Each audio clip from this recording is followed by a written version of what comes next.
Hey everyone. We're just gonna start. So welcome all. No, we're not on. We're not even on. It says YouTube live yet. on mine, so I don't know. It doesn't say we're on YouTube yet, though. It doesn't say.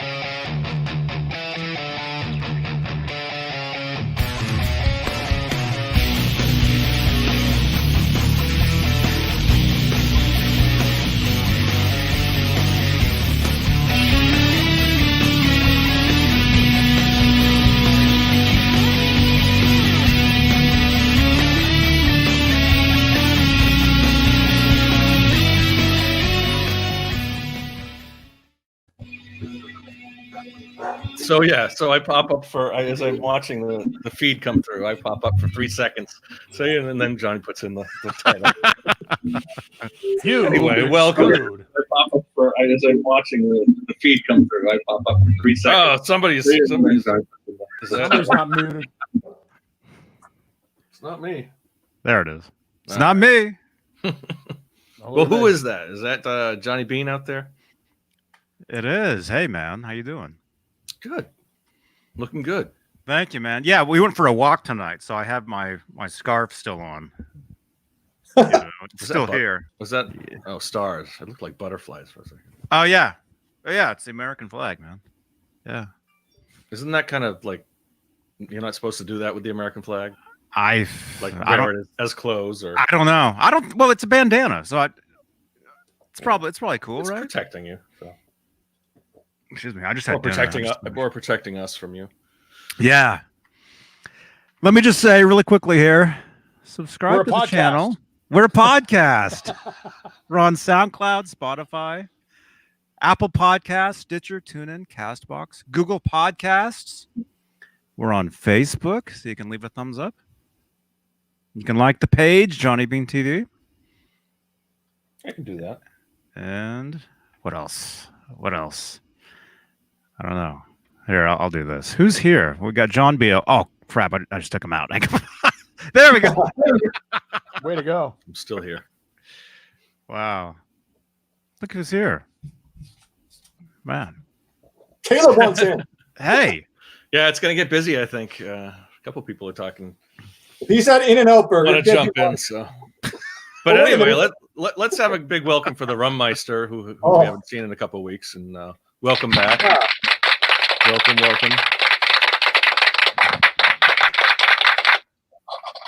There you go. Sorry, I know, Steve. I know you've had a couple of rough weeks. Sorry to hear about your mom. No. I want to just give me 30 seconds here. I just want to thank everybody for messaging me on Facebook and the amazing phone call I got from Dave Nesdahl, of all people, who I didn't even know had my number. I don't know who gave him my number. But my mom passed away March 25th, and it was a tough first 3 days are brutal.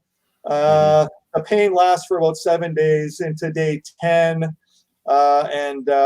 Anyway, I just want to thank everybody for the nice messages. I pretty much put up a post and walked away for 10 days.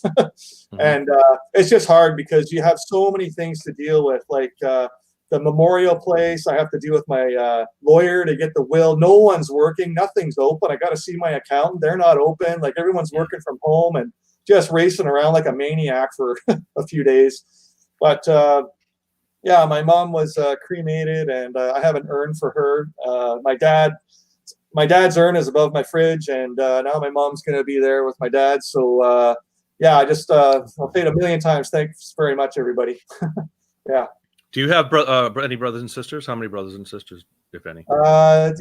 John, my mom was diagnosed with MS when I was 3 years old. So basically, my mom said, I feel kind of off balance. Like this, I was too young to know. But and then all of a sudden, the doctors told her, like, you've got something else going on with you. We've got to sort out. So my mom was in a wheelchair probably from when I was 13 all the way to 78 she was a couple of weeks ago. So it was 35 years in a wheelchair. It wasn't easy for any of us. And she outlived my dad. My dad passed away. He was 73.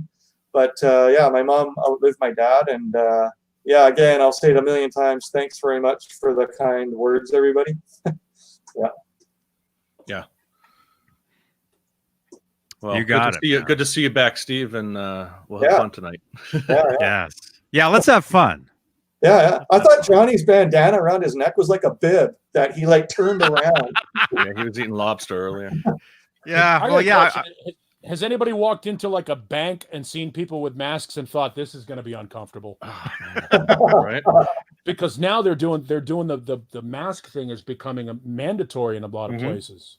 I'm sure people are doing it, just going about their business doing it. You know, if you're going to rob a bank, you know, you'll have a mask as well. So No, the ones that rob the banks are the ones without the mask. Well, yeah, maybe that'll be just breathing on people. Like don't breathe on me. Take the money. I've got the you get like coming with a vial of the virus. Bad idea. Don't plant seeds. Oh. I was gonna All right. So I thought going out and getting the luchador mask and putting it on. I've got a couple of them. That's what Jay was saying the other night. He was going to do that. It speaks volumes that Jay and I both have luchador masks. I know now why we bond. Yeah. So Paul, speaking of Jay, where is he? Oh, I don't know. Where is he? Jay. 7 over 8. He checked in. He said he was going to jump in a little bit. Sorry, Paul. I've never been on here with you before, Paul. Can you give me sort of your background, how you know Johnny and how you're here? What's the story? I don't know Johnny. Okay. Neither do I. No, this none of us know Johnny. Johnny was on a friend of mine's channel, my friend Dane. One point, we just started talking. He said, "Hey, do you want to come on Saturday night and hang out?" And I went, "Okay, we'll do that." I work in radio here in Phoenix, Arizona. I do mornings on the classic rock station here in Arizona. Nice. And go back Van Halen style. Jesus, when the Van Halen mailing list was still on Cornell, on the Cornell website. So that's how long ago? That was 30 years ago. We all have crossed paths through the internet over the years. And for whatever reason, Johnny started inviting me on. And it's funny because everybody asks me, they go, "Hey, you're going to do Beane's thing on Saturday night?" I go, "If they invite me." And the invites kept coming, and I just kept showing up. There you go. So it's like a dog that you've been fed. Either that, or I'm like Bob Wiley. And what about Bob? And we just can't get rid of him. So, Paul, I'm going to have 1,000 radio questions for you now. So, my first one is, I'd imagine being on the radio. Do you have like basically a set of songs that you basically have to play every day, like the Stairway to Heaven and Smoke on the Water have to get played every day? Or do you have leeway in what you put on the radio? Well, it depends on the show. And it depends on the station, and it depends on how much creative freedom or the position that you hold at the radio station. All radio stations are programmed by a program director. All right. And in order for a radio station to have to be worthy of revenue, which is where we get all our money from, is from selling advertising, you have to have listeners. In order to have listeners, you've got to play music that listeners want to hear. Absolutely. So hundreds of thousands of dollars are spent by each radio station in our cluster, and we have 5 of them, surveying the audience and saying, "Hey, what songs do you want to hear on your radio station?" Those people respond, and it's like a survey deal. It's almost like the census, all right, using a census because that's what's going on now. You can essentially play about 12 songs an hour, depending on what kind of a show it is. If it's just a music show, about 12 songs an hour. If you're a morning show like us, you can go anywhere from 0 to 6, 8 songs an hour, depending on how busy the show is and how busy the day is. So essentially, those 6, 8, 12 songs should be the most popular songs that your clientele want to hear. It's like having a pizza restaurant and serving pineapple on pizza. You might get 1 or 2 people that like that, but most people don't want to do that, so they don't order it. A radio station that plays music that nobody likes doesn't stick around very long. So essentially, for every one guy that asks, "Why do you play Stairway to Heaven so often?" Or "Why do you play You Shook Me All Night Long so often?" Or "Why do you only play Jump and you really got me from Van Halen?" It's the broadest audience. It's because you're trying to cast the widest possible net. So for every one guy that says, "Jesus, you play the same music over and over and over again," you sit in the studio, you pick up the phone, you go, "Hey, KSLX, what do you want to hear? Can you play Stairway to Heaven? Are you serious?" And that's literally how it goes. And I wish I could tell you that that the sisters took it easy on Andy Dufresne, but it's not true. The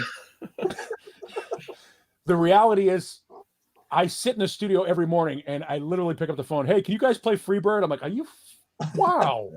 Wow. If you go into a bar, I will assume based upon the scally cap, you've occasionally had a beer. If you go into a bar and you just sit at the end of the bar and of course, there you go. Drinking a Dutch beer in Canada. What the hell? Van Halen. Eddie Van Halen. This is Eddie Van Halen for this. I ain't mad at you. Don't start me drinking. So anyway, making a long story unnecessarily longer. If you're sitting in a bar and you just sit there and pay attention to what's going on, listen to the jukebox. The jukebox is the same 15 songs over and over and over all night long. And you say to yourself, I've been in this bar 4 hours. Why have I heard the same song 5 times? Yeah. Because that's why. Because people want to hear their favorite music, especially in times like now when the economy and health system and all the things that are going on in the world. Throw on a CD if you want to make your own playlist. Or people want CD. comfort music. That's and trust me, you look around me, I have thousands of CDs in this room. And of these thousands of CDs, I love all of the music, but I guarantee you if I played what I wanted to play, very, very little of what we all in this room, and we are much, much more musically passionate than other people. Most people don't want to hear On Fire from Van Halen. Most people don't want to hear Cabo Wabo. Most people don't want to hear, believe it or not, Drop Dead Legs. They want to hear You Really Got Me and Jump and Running with the Devil in Panama. What's the deepest Van Halen cut you think you play on you played maybe five times on a regular basis? I mean, I guess once a year, the deepest cuts that you've gotten into, because I've requested like Drop Dead Legs and stuff like that years ago, and I know not to do that nowadays, but Drop Dead Legs gets played, but not very often. No, the biggest song, believe it or not, the biggest testing Van Halen song that around the country is Eruption. Not Eruption and You Really Got Me, just Eruption. Oh, really? And if you play Eruption, if you play You Really Got Me without Eruption in front of it, people lose their minds. Well, that's the way they do it around here. It's got to be the twofer around here. You have to play Eruption in front of it, just like you have to play, Heartbreaker and Live and Love and Made together, and you got to play We Will Rock You and We Are the Champions together, or Feeling That Way in any time. That's another avenue to go down at some point. I love the twofer songs. It's great. Yeah, at some point, you just have to do that. There's a couple Van Halen twofers, I think. I would say the deepest one that used to get played, and it doesn't anymore, but I think Atomic Punk was a surprising one. Depending on where you are in the country, different songs do better Mean Street. Than other songs. Atomic Punk. I've heard occasionally. On Fire occasionally. AAF, when I worked in Boston at AAF the first time around, I think we used to play Center Swing, which I thought was cool. Wow. That's cool. And speaking about Eruption, did any of you guys see the video that I posted? I shared one about not playing without tapping, right? Yeah. I didn't watch it, but I did see the a friend of mine. That's a friend of mine that did that, and it's actually very cool. It's very cool. What he's doing is he's teaching you how to play the tapping part of Eruption, the ending, but actually playing it like as chords, and it's the same. It's the same thing. Sounds identical, awesome. But you just play it with your fingers. I'll have to watch that. Yeah, check it out. Play it legato. Check it out. It's very cool, and his name is Kevin Nova. Actually, Chevy Nova. Kevin Nova. Oh, I have a wrench tonight. Wow. Whoa. Yeah. Newly wrenched. The chat wrench. Yeah. Wow. But like you said, Paul, when Zeppelin 4 is one of the biggest selling rock albums ever. Definitely Back in Black, AC/DC is one of the biggest selling rock albums ever. Those songs, the general majority are going to want to hear those. And especially, like you said, the virus thing and everything that's happened now, if I want to hear a Zeppelin song, I want to hear When the Levee Breaks because I love the crack of the drums. I want to hear it. Let's go. What's interesting, though, I think that Johnny and John and a lot of the people in the chat would ask why, when they go to Canada, why you guys play so much Tea Party and Tragically Hip and Canadian artists. They don't know that governmentally you guys are mandated to do that. Yes. So that's the difference. We might play the same shit over and over and over again, but we ask the audience what they want and they regurgitate those songs. In Canada, and people might not know this, in Canada, they have 20% of every daily broadcast has to be Canadian-based artists. Got that. Kim Mitchell, right? Yeah, Could be all Kim Mitchell broadcasting, right? So it's Brighton Rock, Lee Aaron, and Killer Dwarfs for everybody. Right. Well, he's a DJ, Kim Mitchell. Yes, he is. He's a DJ. So does it just play his own songs all the time? I saw something about him in the news recently. I can't remember what it was. Let's go for a soda nonstop. Yeah. One of my favorite bands is from Canada, Big Wreck, and they're not really from Canada. They're half from Canada and half from Boston. Yeah. But Kim Mitchell's a big Sammy Hagar fan. He likes Sammy. Yeah. I saw him talking to Sammy. That's how I learned that he was a DJ. There you go. Yeah, or has a show or whatever. Yeah, that's happened. A lot of guys have done that. Greg Kinn did that for a while. He did that here. He did that in San Jose. Breakup San song, Francisco, right? Yeah, San Jose. Yeah. Yep. That's where he's from. Yeah. Dee Snider did it. Kevin Dubrow did it. Nugent did it. David Lee Roth failed miserably at it. Peter Wolf from the Jay Giles Band started off as a radio personality on WBCN in Boston, and then left that job to front a meaningless, not noteworthy in any way, shape band called the Jay Giles Band. That's got that for him. That had to be amazing to go from one side of it to the total other side. Woopa gooba. Yeah. Usually the radio part is usually the backup plan. Like the guy that took over for him when he left is having to play his records now. Yeah, right. Well, I mean, how about this one?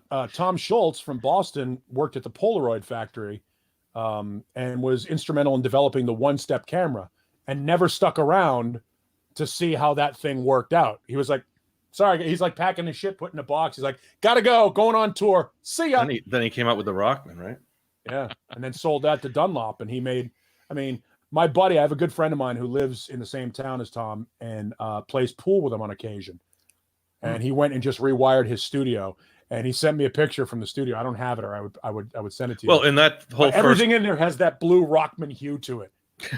That whole first Boston album was completely done in his basement, wasn't it? Yeah. Well, that basement studio is where my buddy Barry just remodeled it. And he's like, I get this text. He goes, I'm in Tom's basement. I'm like, really? Prove it. And he sends me this picture, and it's just all Rockman shit, like everywhere. Wow. That's cool.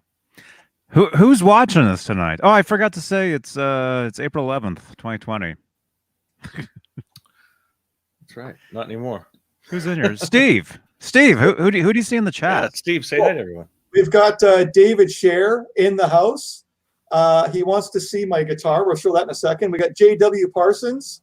Yes, Steve is still building guitars. In fact, I was wearing a Tyvek suit about 2 hours ago as I'm building another Kramer 5150. Nice. Yeah, we got Janice Lalia, is it here? Yeah. Janice Lala. Yeah. Lala, okay. Renus Pinkle, I've seen him before. Mike Rogers in the house. Connor Johnson, 5150. Right on. Fender Guru, back in the house. SD Design. Music Therapy Laz. Bry the Sign Guy. He likes Go for a Soda. That's a Kim Mitchell song. There you go. Brendan B. Squared. Right on. Tessie Switch in the house. Sylvester Rado in the house. Right on. Yeah, so this is a... he's laughing. Let's move on. Yeah, this is a... so all the builds I do are Musicraft. I get Musicraft body and a Musicraft neck. My Charavel decal is falling off of this guitar, so I got to replace it. But it's still a Musicraft. It's basically like an EVH Art Series neck. That's what this feels like from Musicraft, and it's a Kramer Pacer body that from Musicraft. They cut and make these. This is basically a Kramer 5150. All the parts are the same. I'm not kidding. This is a Whale Tail Floyd. It's a Seymour Duncan 59. It's got the humpback saddles on the R2 locking nut, and Godot 90-degree tuners. Same. Hey, Steve. Hi, hit me. Steve, can you pronounce this guy's last name? We got Craig Sheshnadri. Good job. Is that right? As good as I do. Yeah, pretty much. That's right. Sheshnadri. Sheshnadri. Awesome. And yes, this neck has the skunk stripe on the back. Like Charvel stopped doing the skunk stripe on the back of the neck around 2016. But Musicraft still does the old school ones. Yeah. And no thumb wheel adjust, which EVH brand does and Charvel does now, I think. So, yeah. Wow. And this is so my ode to, like, I like Eddie Van Halen and the music and everything, but also the thing I like his the innovation and sort of doing things out of the norm. So I know from the early magazines when I was a kid in the late 70s, early 80s, he always used Schwinn bike paint was his favorite paint to use painting guitars. So this is called Schwinn Campus Green. Just 2 coats of this straight on, sort of just basically. So you can still see the grain. You can still see the grain of it, which is kind of cool. Yeah. People yell and scream about, this is a poplar wood, and I've been throwing some of Johnny's old videos up from 4 years ago when they had Paul Unkert. He worked at Kramer in the early 80s, like 82 into the first month of 83. And Paul Unkert himself said, yeah, all the guitars I built for Ed, all 18 of them were with poplar wood. So anyway, I've stuck with that. Jay Hannon in the house with a new hairdo. Drinking. Sticking with the yellow theme. I fell asleep in Ellie's bed. Yeah, I was going to say, is that your new hairdo, or did you just wake up? Just woke up. He just looks that good. We were talking about that. How you guys doing? How's everybody doing tonight? Hey, everybody. We're good. We're filling up. Hey, everybody. Was anybody else joining us? Caleb walks in. should be here. Oh yeah, I Johnny talked to won't Caleb go down. earlier. I asked if he was going to be on. He said, yeah. So that's cute. That's cute. And Happy Easter to everybody on the East Coast. Oh, it is Easter, man. Happy East Coast. Happy. Happy East Coast. Easter Coast. Yeah. Hey, Chris. Do you guys know Chris Hillard? Hi, Chris. You guys know him? He's one of the Kramer guys. Wow. Yes. Yeah. Good to see you, Chris. Welcome, man. Welcome, Chris. Yeah, we have a lot of people in here. A lot of people. You have to hit the thumbs up. Buns up, thumbs up. Buns There up. you go. We should replace them. There should be 2 pairs of butt cheeks on there instead of thumbs. It's a slap a thumb, slap a bun. There you go. Hey, slap those buns on your way out, everybody. Can you guys hear that situation developing in the other room by any chance? I can Yeah. hear the dogs going on. Okay. Yeah. I got to go take care of that because Man. Lemmy has arthritis now, and if Ace is rolling Yeah. over her, she won't walk for Jeez. days. So hang on one second.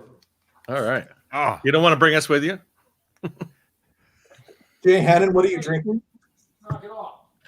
Captain and Coke tonight. And Steve, once I saw you in here, I was this close to going downstairs and getting one of your tiki mugs, but I was like, I'm tired, so I was like, screw it. I just woke up and came up here. I'm not going back down there until I have to go to bed. So Yeah, just stay there in the cave. That's fine. yeah. Captain Coke. Way to be. I'll pour one once I there you go. finish my green one here. Yeah. You're Heine. Oh, there you go. Yeah, that's right. I'm not kidding. Like, I don't know how many of you have lost a parent or anything, but man, I've been drinking. Like, I go like every day and a half and get a 6-pack. I'm like trying to drown the whole thing, and it worked. Well, But being in quarantine doesn't help either. Well, no, it was different. My dad passed Well, away. I know. I don't mean My to. mom, this one, it's like I have this pain behind my eyeballs. Like it's so different than when my dad passed away. And just different pain, man.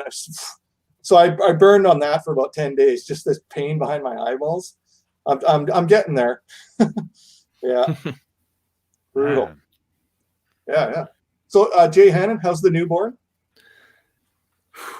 Man. Any parents in the chat will know when I tell you when I say that the difference between 1 kid to 2 kids is immense, to say the least. You gotta do the helicopter. You gotta go from one room to the other. Man, it's it's definitely something else. I mean, and Ellie's a great kid, so we are lucky that she's not like a lunatic or anything, and she does help out a lot. But still, it's like, you just can't leave Ellie to alone all day, and it's crazy, but it's still awesome at the same time. We're just really tired. So, but that's expected. I'm in Massachusetts. Where are you? Ooh, Massachusetts. There's a few Massachusetts people out there. We got Rob Johnson's not in the house tonight, but that's my high school girlfriend right there. Really awesome. Is it really? Yes, it is. Yeah. Keep your pants on there, Paul. Thumbnail. She's a good. She's the only one of the 5 of us that's dealt with me with my pants off. Oh my God! There you go. Yeah, she and I went to school together and dated for a while, and yeah, she's a good kid. Are you talking into your penis now, Paul? No, I'm actually. The funny thing is, while I'm here, I've got this 12 CD like history of rock and roll box set that I'm ripping into my hard drive at the same time. So I'm just swapping out discs. Wow. Ripping into your hard what? Yes. Yeah. Brendan Buttcheek's in the house. Hey, Brendan. Hey, Brendan. Hey, Yeah. Steve. Yes, sir. Steve, can you read this one? Yeah, here we go. Taz Shernahaley. Sounds good to me. Yeah. Sounds good in a Canadian accent. Yeah. Zerdali? Shernahaley. Zerdali, yeah. Zerdali. Yeah, stop it with the tough names. That's we don't like that. Hey man, Frank's in the house. Frank But welcome. Frank seen some names in here I've never seen before. That's nice. Nice to see that. Oh yeah, man. Yeah, that's welcome. Everybody Probably has a lot to do with the Facebook exposure now. The fact that this thing is not just a YouTube thing; it's a podcast. Yeah. I've heard. Yeah, I heard about that too. Yeah, definitely. And who's this? There's somebody else here. Oh, hey. Oh my God.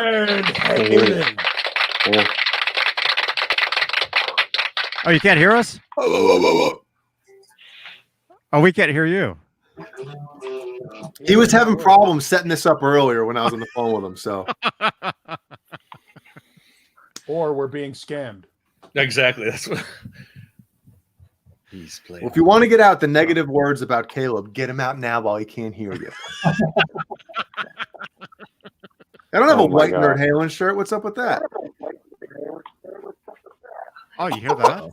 That's so weird. Somebody's feeding back. Caleb. That's weird. That sounds awesome. He's running us through the effects unit that Paul just bought. Master. Yes. Oh. Well, hey, that was Caleb, everybody. Bye-bye. Bye-bye. Nerd Halen. Nerd Halen, everyone. Wow. CJ, this is fun. Yes. This is awesome. I mean, how can it not be? We got Steve Anderson in there. Oh my God. Paul's in the house from Phoenix, for God's sake. John Biel's here. He has animals named Lemmy and Ace. Yeah. And Johnny Beane, of course. Well, we're on Johnny Beane TV, of course. This is, he makes this all It's John possible. Biel's show on Johnny Beane TV. Yeah, that's true. You got it. So, John Biel, you've got Richie Blackmore on your screen. Are you doing some kind of Deep Purple documentary that you're putting together? What are you doing? No, I was just tonight's actually not tonight, but a couple of days ago was the anniversary of California Jam, which was back in 1974. Nice. The first real successful big festival concert. 300,000 or plus, and Deep Purple. That's the famous where Richie Blackmore not only blew up his entire back line, but destroyed a TV camera live on TV, and Also, where Keith Emerson did the piano flip thing. So it was like, the first big rock festival after Woodstock, and the first one that was really successful. So that happened. That's the anniversary this week, and that's just why. And I watched the Deep Purple set earlier. So just a cool. And Black Sabbath was at that show too.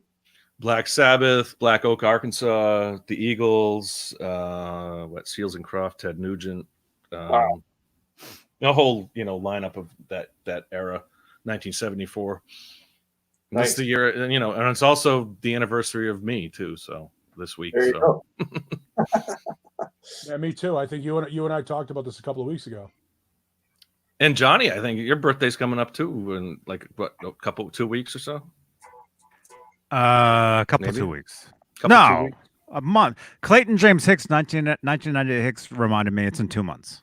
Well, and I know we all kind of. Oh, I thought and Nesdal just had a birthday. Maybe that's what I was thinking of. Nesdal. No, Nesdal's is next week. There's coming up too. All right. So we all have. Between me, Nesdal, and Paul, we have within the same week or so. Hey, my birthday is in 15 days or something. There we go. Wow. See, we're all having. Wow. Birthdays. You don't think that's weird? That's such a weird coincidence. I don't know if I don't think it's weird, but I think it's kind of Steve, when's your birthday? June 4th. Okay. Oh. Oh. You're not invited. Hey. So my next question is for Paul. And Paul, can you give me the basic synopsis of your morning show? How does it start? What's going on in the middle? How does it end? How long is that? Like 5 hours, 3 hours? What is it? Yeah, we're on 5 to 10 in the morning, Monday through Friday. And essentially, we're unlike a lot of morning shows. We actually still play music, and we have music as part of the show too. Like, a lot of the stuff that we do is based around the music. We notoriously and proudly avoid politics on the show, which is great because it's a no-win scenario. No matter what you do, you're going to piss off half your audience. So we keep it out. We make fun of the things that are universally funny. Like when Trump in his press conference joked about pardoning Joe Exotic. We thought that was hilarious because it was just a moment of levity in a time when everybody is fighting and going back and forth, and you could tell he was screwing with the crowd, screwing with the press at the time, and it was hilarious, and it had nothing to do with politics. So if it's something that's universally appealing to people in that world, we'll talk about it, but we stay away from all that stuff. Mostly music, mostly jokes, occasional parody song, depending on if stuff is worthy of that. Games, types like that. Like we do a 30-second song challenge, which would be fun for everybody here to do as well. Yeah. Where we take 7 songs and we start playing them from the beginning of the song, and you've got 30 seconds to name all 7 songs. And if you do, we give you money. And if you don't, we keep adding money to the pot. Wait, explain that again, please. You play 7 songs all at the same time? No. We start. No, it's like you get the first one, then you move on to the second. You have to do 7 and 30 seconds. Starts when the first song starts playing. Gotcha. You name the song, we stop the clock. I'd love to try that. Yeah. That's pretty cool. All the way We through. should try that. And people think it's Although easy. we can't play the music on here, so Yeah, it's much easier to do it in your car or while you're listening to radio than it is when you're on the phone, because when it basically works out, you've got 4 seconds within first 4 seconds of that song, because 7 songs 4 times is 28 seconds. So you get about 4 seconds. If you don't get the name of the song in 4 seconds, now it starts to stack up and you start to realize that you're behind the 8 ball. What percentage do you think get it? Have actually? I don't think we've ever given away more than $1,600. So we've gone. You haven't made it up to 7, or is it like the $1 million pyramid where it keeps going up? What's that? Who wants to be a millionaire where it keeps doubling? Who wants to be a millionaire? No, we start with $100, and we give people a cheat. This is a little radio trick to get people to listen to the afternoon show and vice versa. At 4:00 in the afternoon, our afternoon guy will play the first 3 songs. The first 3 songs that he plays from 4:00 to like 4:15 are the first 3 songs. Oh, that's cool. Mornings. So basically, if you're listening in the afternoon, your way home from work or whatever, you get an unfair advantage. But we've had people miss unbelievable songs. We've had people miss "Born to Be Wild." We've had people miss So wait, the first four songs are from the day before. I just want to. They're from the day before, and then first three, yeah. So you can cheat and get him from that. All right. Yes, if you're listening. I know, Jay. I keep talking over people. I'm sorry. Jesus. It's his show, Jay. Sorry, John. It is your show. I apologize. No, I apologize for talking over you. Clarify. I just have a quick question, then we'll move on. Don't worry. If I do talk over you, we'll move on as quick as I can. Someone's getting testy. Well, I know. Sorry, I'll shut up. So essentially, if you're listening Monday afternoon and you hear, let's say, Black Dog, The Logical Song from Supertramp, and Dreams from Fleetwood Mac, those will be the first three songs the next morning at 7:30. So Gotcha. Anybody that's been listening, and the only way you can get that information is by listening in the afternoon. And he'll tell you, when he's done playing those songs, he'll go, hey, those are the first three songs tomorrow morning. Be listening. So we start with $100 and it builds up, and you'd be surprised the songs that people miss. Do you need ridiculous song and band or just song? Just song title. Ooh, that's because I could see, everybody knows how it is. You're on the spot sometimes and you're like, oh my God, I can't think of the shit. You get that. But if it's only a song, that's but sometimes it's only the band that you can think of, and well, the not bands song that title. kill people are Def Leppard, Led Zeppelin, Queen, The Cars, Boston, because people will do that too. They'll be in the middle of the thing. They'll go, you'll start playing, I don't know, Peace of Mind from Boston, and you'll hear them go, oh shit, I know it's Boston. That's right. They need the chorus to come in order to remind them. So don't do that. I have a question for you, Paul. Do you have to wait for the song to start to name it, or can you, like, if you know the three from the day before, can you bow, and then you have to wait? Okay. So it'll be like, but you'd be surprised. It can be the first note. So if it's the beginning drum of Rock and Roll from Led Zeppelin, and they know it, they'll just go. So you go, and song number 2 in 3, 2, 1, go, rock and roll. All right, cool. Gotcha. As long as the song has started playing as quickly as you can get it out. And it's funny because a lot of times you'll hear people go, rock and roll, and you go, and if we don't hear them, they'll be like, I said rock and roll, and you go, I'm sorry, hey man, we got to be able to hear you. People on cell phones, everybody tries to game the system. We're on delay, so trying to figure it out through the internet doesn't work. Using Shazam doesn't work because Shazam takes a couple of seconds to identify the song title. That's why there are 7 songs in 30 seconds, because Shazam takes 2 or 3 seconds per song. If you're even going to call in, you better know the first 3. I mean, but they don't. You'd be surprised. We have something called the Not Even One Club. Yeah, which is you didn't even get one song, and then we have those people come back and redeem them. It's a good way to do something that's fun and goofy that people can play along with at home. And you'd be surprised, man. Like when somebody flames out, the phones light up for a half hour. People are brutal. What an idiot! Does he not know Highway Star? I have a request. Oh God. Can we set up a John BL call-in to try it? Yeah. I mean, I don't know that he'd be eligible to win because you got to do it out of, everybody. Oh, for me to actually go on to Paul's show? Yeah. Hot shot. I don't know about that. Let's see what you got there, John BL. I'm not. That's why I'm saying I wouldn't unless I knew the first 3 songs. I'm not good under pressure like that. I couldn't do that. Yeah, that's the thing. That's the thing is it does start to stack up. People start to go, shit. No. And run out. They run out of time. And when they run out of time, we're pretty brutal about it. Guys like, you have to be. I'm sure you would be. If they ruin, let's say it's Lonely as the Night from Billy Squier. And if that's the song they flame out on, Thanks, it's Lonely as the Night. And they go, Jesus, I knew that. You go, no, you didn't, or you would have said it. It's all right. So it's pretty brutal. Caleb. Hey, look, everybody, it's Caleb. Hey, Caleb. what's up, guys? Is the mic better? Yes. What? Yeah. Okay. Sounds good. All right, good. That was scary. Were you really frightened? I was frightened, definitely. Well, I mean, glad you got through it. Yeah, because I think tomorrow I'm going on with Hal on his channel, and he wants me to play. So I tried to work out today how I could plug in, have my guitar and a mic in my system instead of having the mic capture the guitar out here. And I messed with a whole bunch of stuff, and Obviously, This is that the didn't best And you got it? $8 I ever spent. Wait, when they had that deal on the Brazzers website, that wasn't the best. No, that was not as good of a deal. No, but seriously, just then you can plug a mixer. You can plug a mixer right into the computer, Yeah. and then you can No, I have to do whatever you need to do. get a mixer. So Man, I remember they had Well, a and 24 hours, $1 for 24 hours to one of those sites. The queue was just backed up, man. I love the fact that you use the term queue, like you're from England.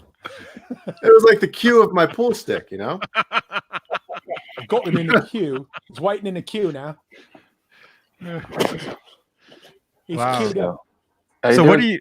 Well, go ahead. So what are you using then, Caleb? How are you? Do you have to go get a mixer tomorrow? You mean?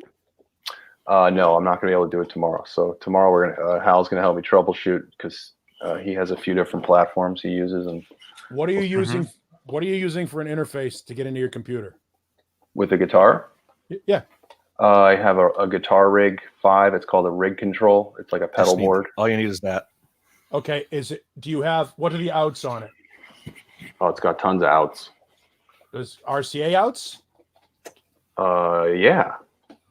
Get it RCA stereo outs to Okay. eighth inch mini input and put it in the John line B, I'll and hold it up back again. to- Yeah, just keep holding it up. Yeah. But if you've got cables, like I use, I have to unplug shit to show you, but I'll just do this. I actually use one of these cheapo things Mm. that you get at you can get at Home Depot. Everything's USB compatible. You can use a TV. Does it come with the Does it come with the dust or? Yes, it Okay. does come with it. Well, I'm the same way here. That's how long it lasts if you use it. Right. Yeah, if Anyway. you're using it, it has dust on it. That's a good sign, huh? Yeah, it's a good sign. Yeah. Yeah. So It's not exactly state of the art, but you hear me every week, don't you? yes, Don't you? So, don't you? Don't you? don't you? So yeah, that'll be fun. If you guys are around, tune in tomorrow. I'll post a link to that. So I'd like to apologize for that Tiffany Haddish moment there. I don't know what the hell I was doing with that. All right.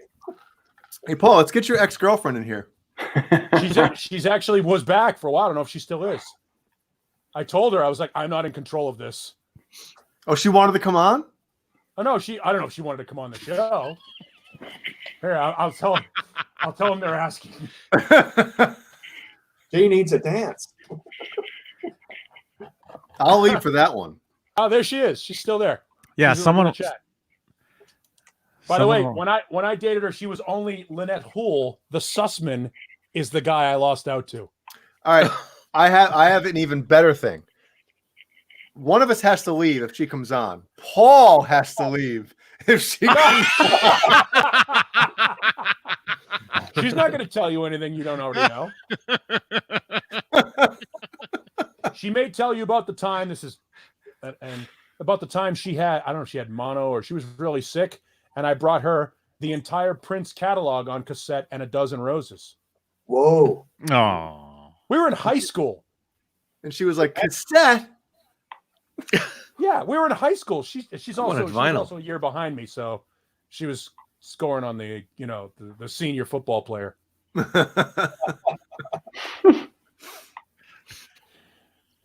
She's there. You can ask her anything if you want. She'll tell you anything. I don't give a shit. I have no secrets.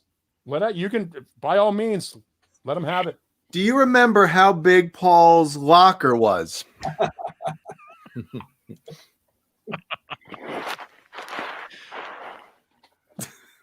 wow. There we go. Is she on Facebook? I don't see her on. Yeah. Oh yeah, Facebook. If you're watching the chat through StreamYard, you'll see her in the chat. Oh yeah, I don't see. That's why she's on Facebook. Okay. It's a combination of Facebook and YouTube. Okay. Well, Paul's a rock star now, so Just saying. How many of you guys have an ex-girlfriend showing up stalking you on your show? She and her family were always very nice to me growing up. They were good people, and and we stay. I mean, we're still friends. Here we are, 30-something years later. So Wow, that's cool. Yeah, that's awesome. That's great. What is that? What does that sound? It sounds like somebody swimming in a bag of chips. What is that? I don't know. You hear that, right? By the way, I would like Johnny put that up there. That there's 3 letters there. The first one is B. The last one is G. I want you to put that up there and let everybody know. I think he did. Oh, did he? Yeah. Huh? Oh, this. Yeah, I did that. Yeah. Oh, okay. There you go. Wow. My mom loves you. Right after Big. Nice segue. It's a little awkward. When they had the football player, There's more to the story. Wow. So he's big, and her mom loves him. Okay. Very good. Where's Mancuda?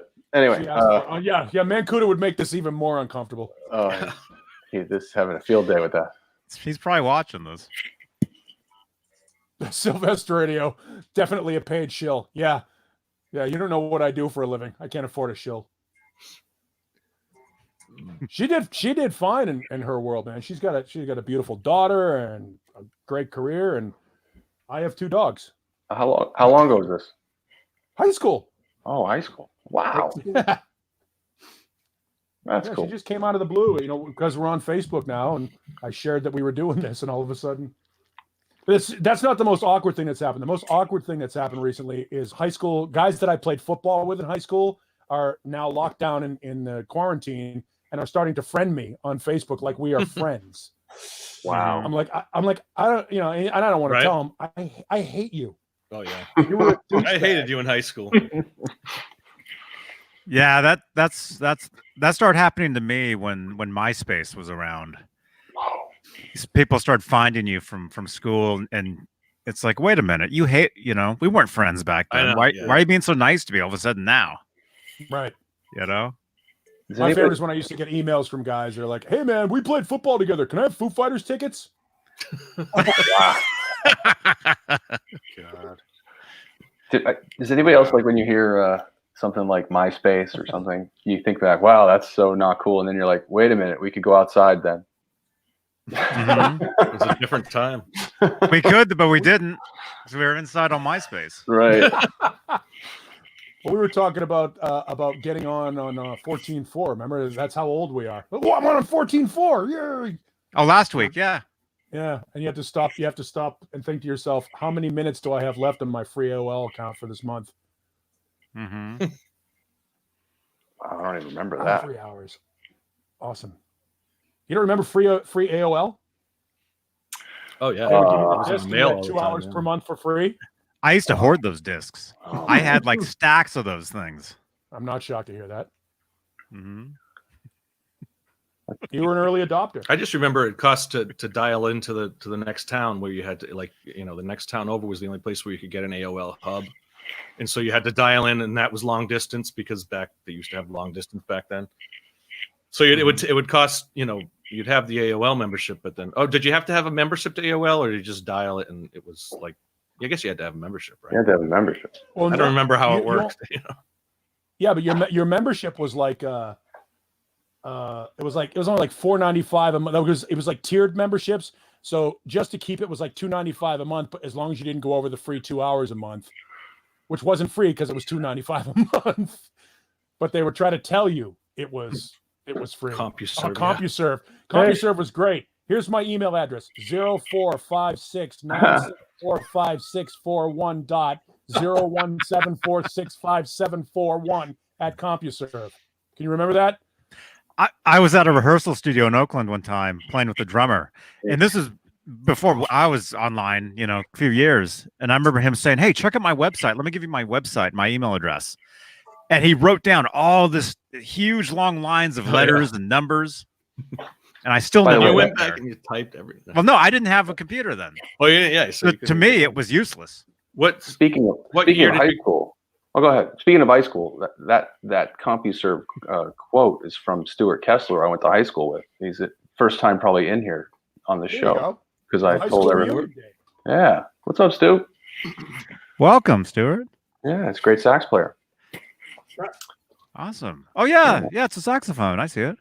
Mm-hmm. Welcome, man. Yeah. Anyway, back to the show. Yeah. Does anybody have the AOL dial-up sound like ready and available? I can get it. Yeah. Yeah. I'm sure. Yeah, you can get that. That just brings back memories. We use it on the show a lot when we're joking about the internet and how Mark, my partner, is a Luddite. Like, he doesn't know how to use anything on the internet. He won't tell you that, but like when things are going wrong, like he'll like wave his hand and pull our producer over, and like he'll shut his mic off. He's like, how do I do this? How do I do this? Oh, I missed that shot of Steve. Look at that. The bouncing chair with the guitar. I love that. That's so rad. What's he watching? I like that there's enough weight on that guitar. Wait, to let's keep see that if we chair can moving for a while. Let's see if we can figure out. Whoa. Who's that? Apparently, it looks like a video game. Oh. Looks like The Wall. Pink Floyd. It does look like The Wall. That's my guess. Quick. Oh, maybe or anime or something like that. Quick, everybody hide. Everybody hide.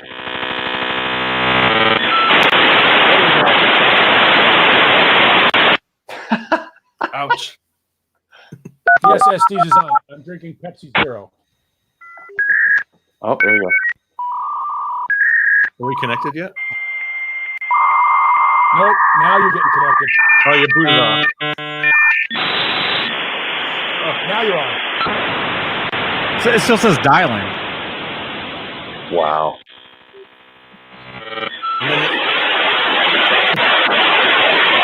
And that's it. That's all you got. Oh, man.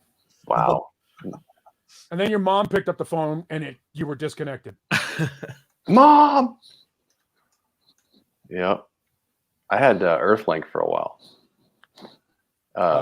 as my email, and I remember I paid like $2.95 a month forever, and then I was like, I can't leave. That's my email. Everybody has it, and then finally I called them because they said you can call and talk it down. They'll let you keep it. They'll give you a deal or whatever, and it didn't pay off, and then finally I just quit. Got new emails. When I went to college in '95 was the first time I ever learned about the internet. Like, you got mail. There you go.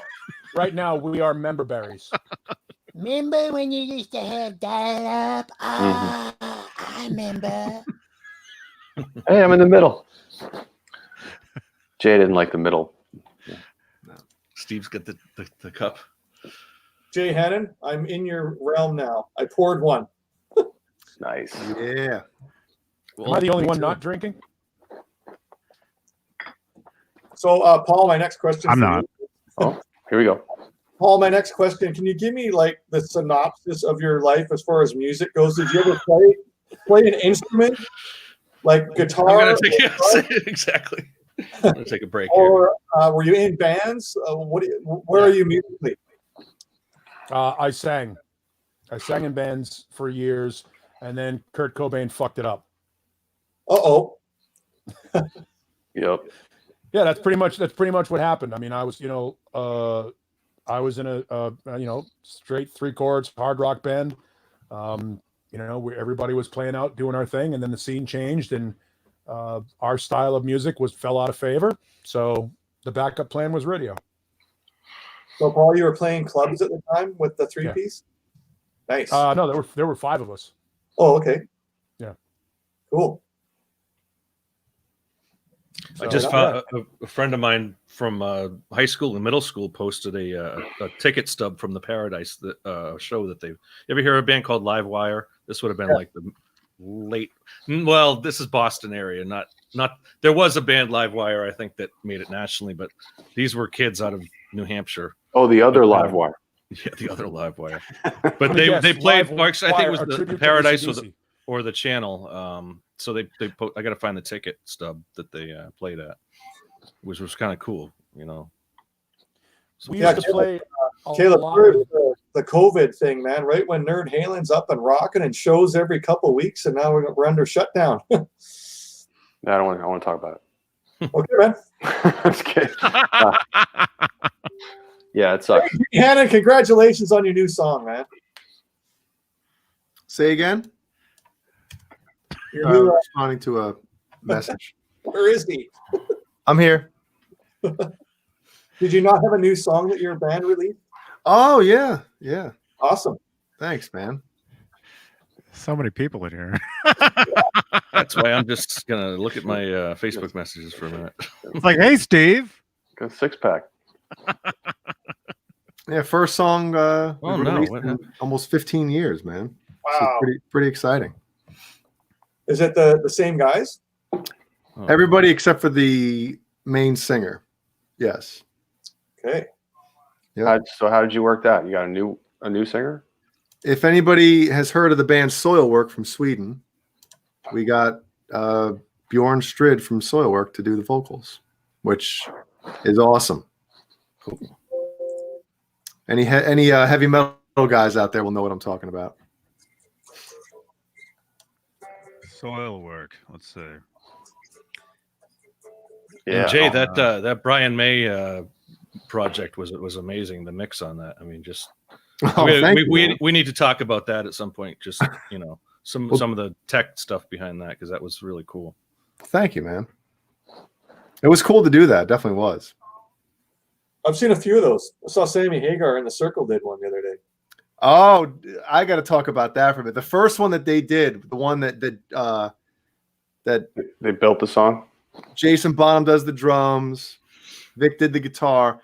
When Sammy shows himself singing it on his Instagram, that was pre-recorded, man. It was like, I was like, whoa. Even Jeannie was like, can you watch this? Sammy's voice that's not him singing at that time, right? And I'm like, Right. after like 5 seconds, I was like, come on, Sammy. Really? That's kind of. Oh yeah. Yeah. Not what the kitchen sounds like.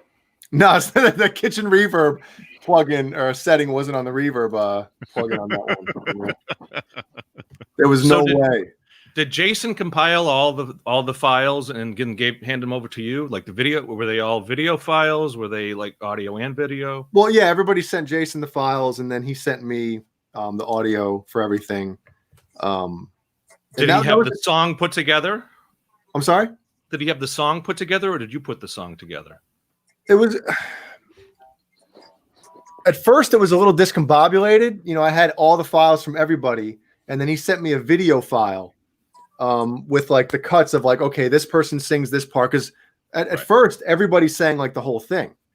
Right. And then he sent me a cut where like, okay, this person's singing, so I had to like, obviously that's what I was wondering. And kind of put it together. But I mean, the tricky thing is like, and I talked about this with Johnny and Dave last night, was getting files from so many different people. Everything sounded different. It wasn't like everything from the same session, the same studio, where it kind of has the same vibe to it. Well, and some people like, the drummer, what the heck is the drummer's name? Now I can't think of it. Marco Minneman? The other one.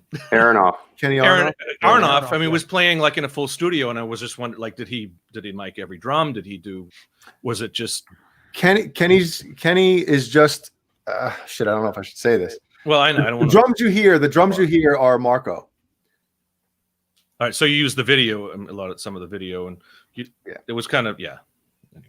All right. By the way, first of all, when I heard Jay doesn't know the song "Hammer to Fall," I was in shock. By the way, I mean, and then Johnny didn't know it.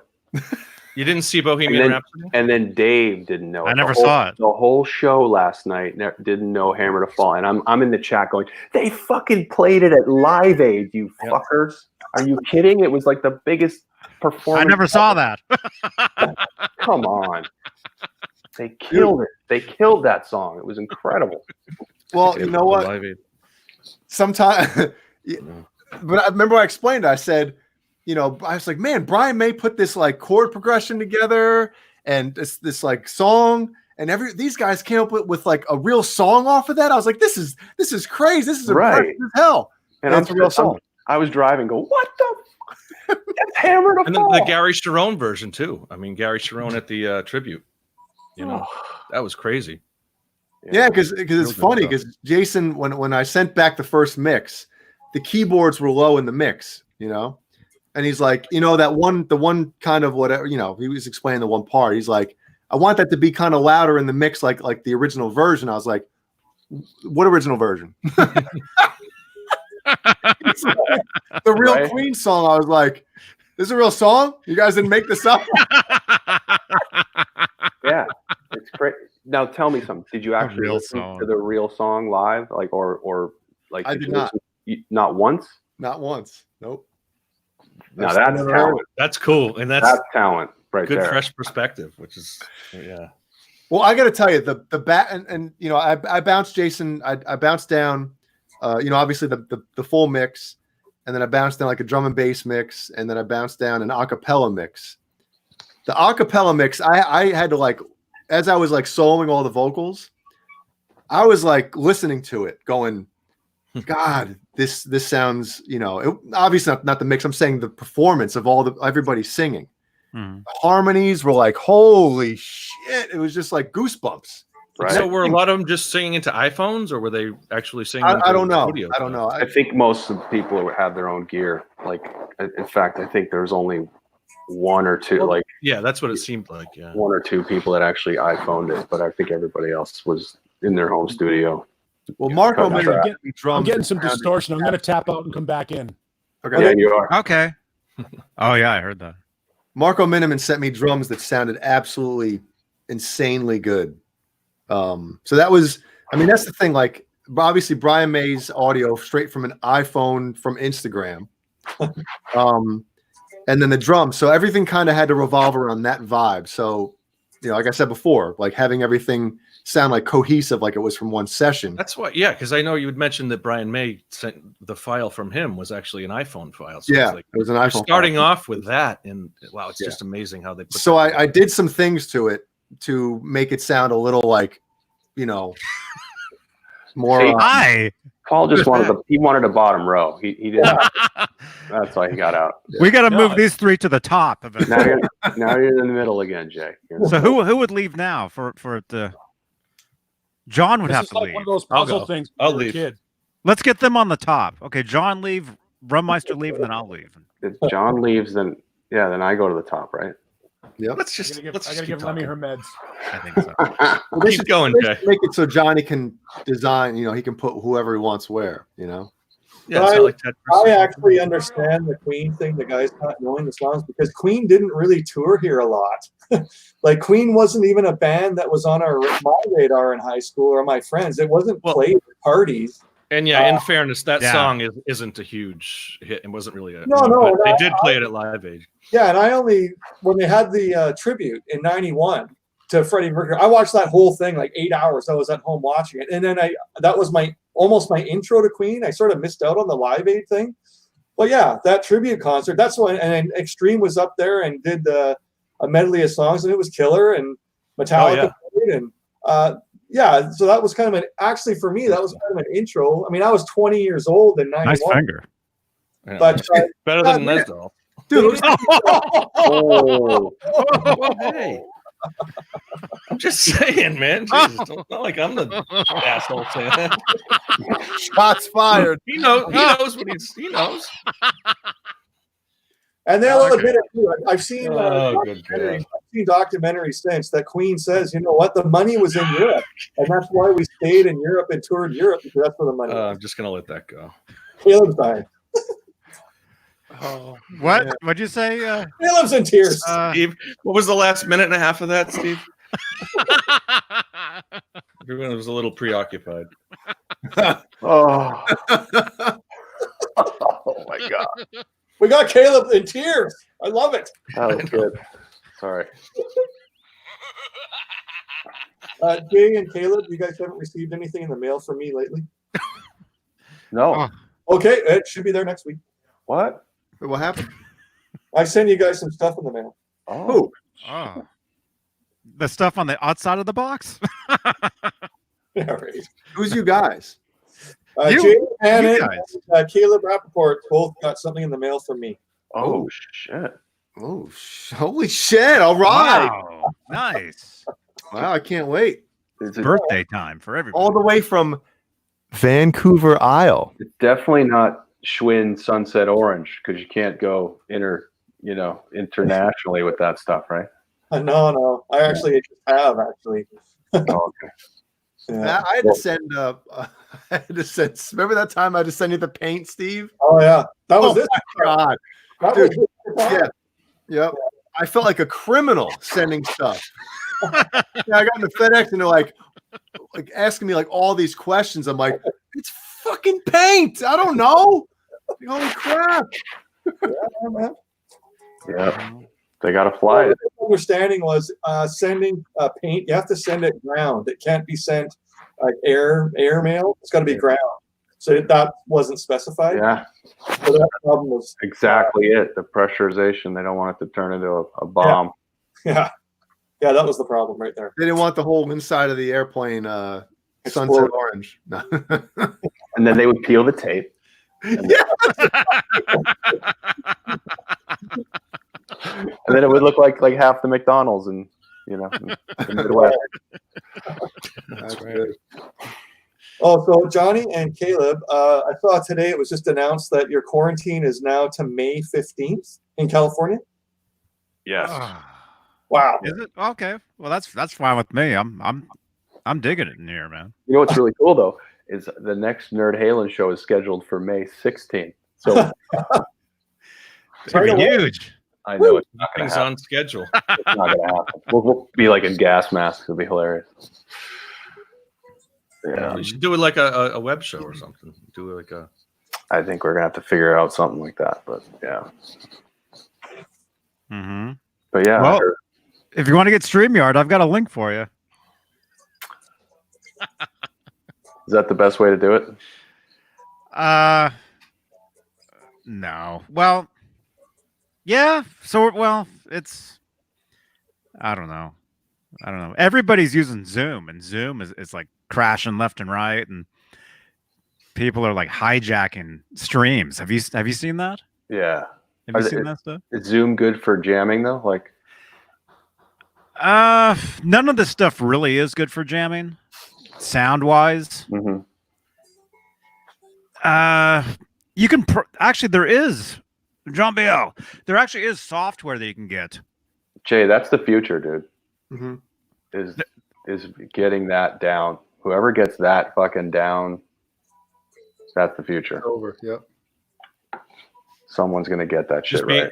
being able to broadcast and sync and Just so people can play together Yeah. and be able to mix it perfectly and make it like sound really good, and everyone's in a different room. When that happens, that's a game changer right there. Well, that's kind of been around for like 10, 12 years already. But the sound quality is probably much better now than it was then. There is a program actually where it's actually made for this. It looks like this, but you don't see everybody, but you hear everybody, and it's crystal clean. Oh wow.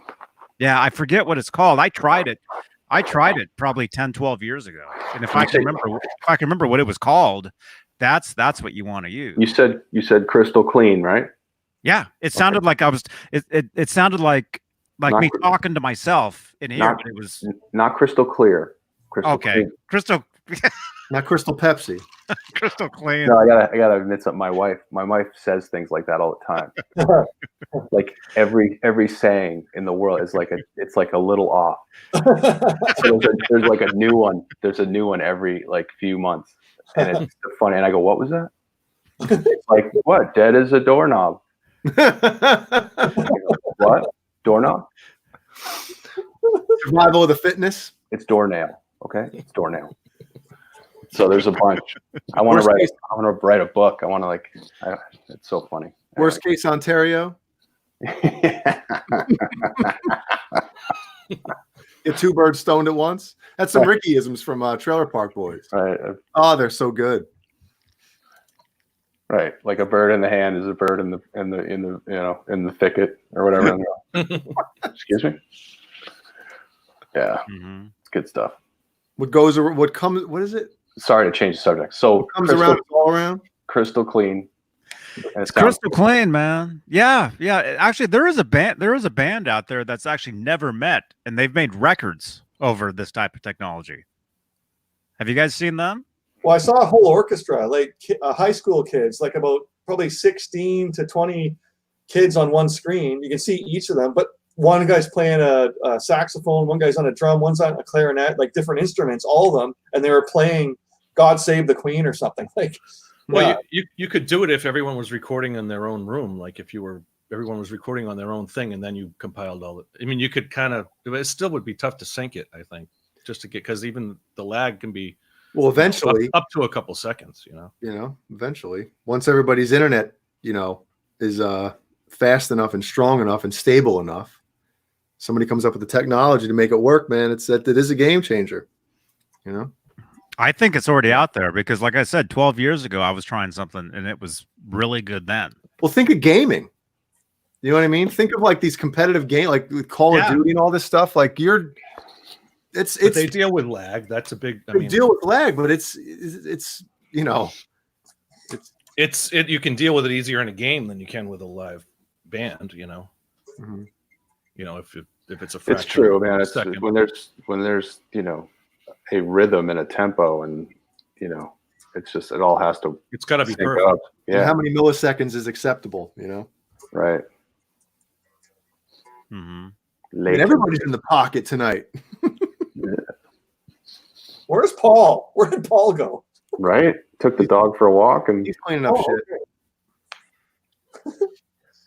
right. If he never, just there you go.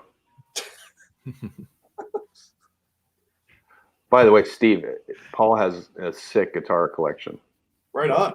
Yeah, he's got like 5 Ernie Balls, Wow. EVH ones, and Yeah. and some of them are just like sick, like a pink one that was made on the last day or something. And The very last. The charcoal, the black one he's got is really sick. Oh, hey, Steve wants to see one of the charcoal EBM. The what one? The black one? Yeah. All right. Don't make yourself useful. Bye, Stuart. Bye, Stuart. Bye, Stuart. Good to see you, buddy. Got to get on here one day. We'll see your saxophones. Pally 87. Go Dolphins. Dolphins. Miami? No, my high school. Oh, Palisades High. wow. What was that? It's funny I sent Paul to go because that's the one I want. It's beautiful. The black. Good night, 5150 Fly Guy. He's going to bed. Good night, Fly Guy. Caleb, is that like the one that Bert and Ellie posted today? Remember the ones from the There's a black one, yeah. There's a black one, yeah. Sunburst, and then his main before he put the 5150 on it in the middle. Mm-hmm. Yes, great pictures. Dude, Johnny, Bert, put those up after. David Bertinelli I saw them. is just firing. I'll show you, man. Yeah, they're really. Yeah, we should talk about some of those because I've seen a few of the ones you've been posting. Look at the top on this guitar. Look at this thing. Look at that. Oh my God. So what year do we figure that came out, Caleb? That one? 94? 95? Last day of production. Oh, that's the last day one. Okay, the pink one was 91. 91, first year. Okay. And one of the first pinks, right? Second pink. It was the second pink produced for production. Eddie got the first one. There was one other one built, and then my pink one is the second one. That was July 7th, 1991. This one is September 27th, 95, the last day of production. Wow. I thought you just sang, Paul. I didn't realize you had such killer guitars. And this one, this is the very last. If you go by serial numbers, Yeah. absolutely. But this is the only one of, I think, 2 that were produced on September 27th. Sequentially serial number. This is the last one produced. Wow. Whoa. Yeah.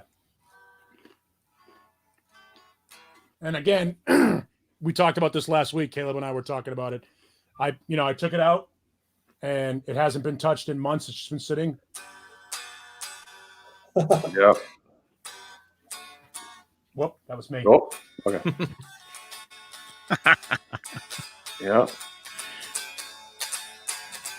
You know that one, Jay? No. Oh, God. I kid. 30 seconds is up. Yeah, right. So look at that. That's Backstage 91. And those are his 3 Ernies that he was rolling with. What made Eddie flip the neck pickup? I think he was experimenting. I think he was just experimenting. And then he liked it. He liked it.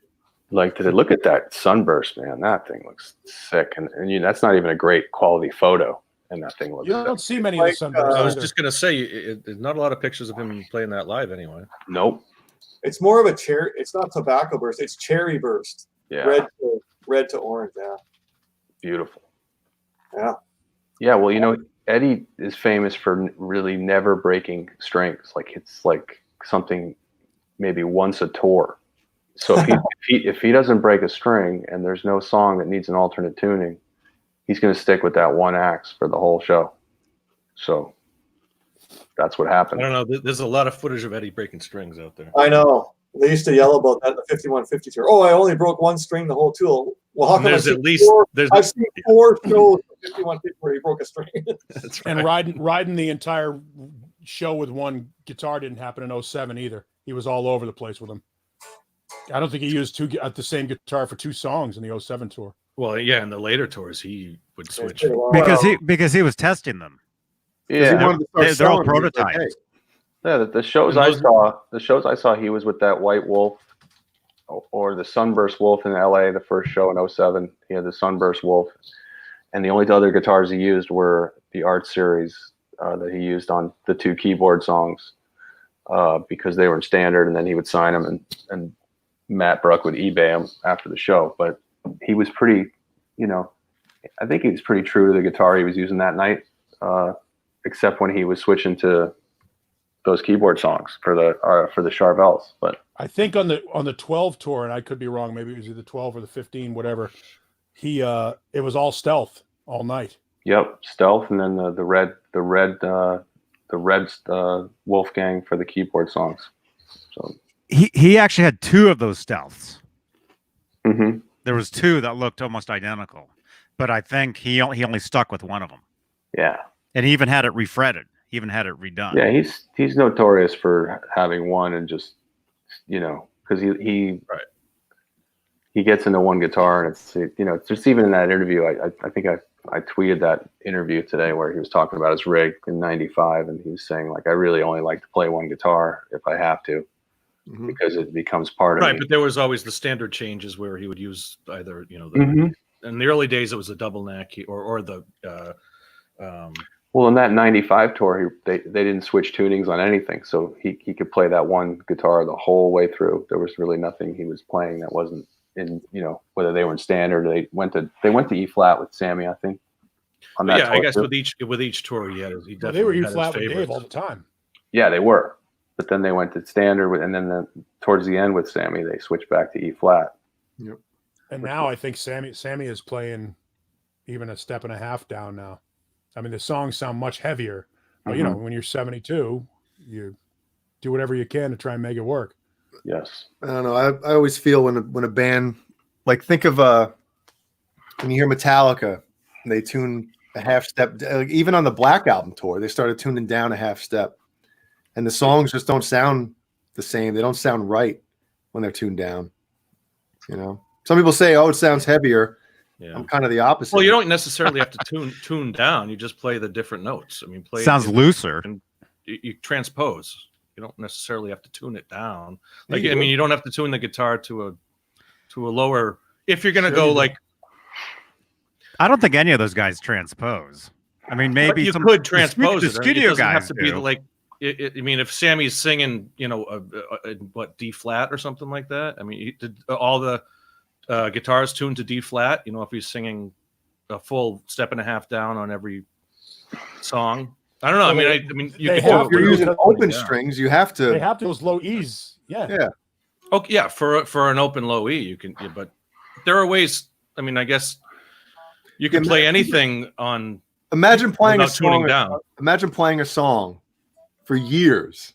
Right. I understand. And then all of a sudden having to play it on different frets. Yeah. Holy shit. Mm-hmm. So you can, But I think that if you're a good musician, you can do that. I mean, rather than tuning down and changing your whole rig out. I'm sorry. Well, you could always play. I mean, you can play the octave.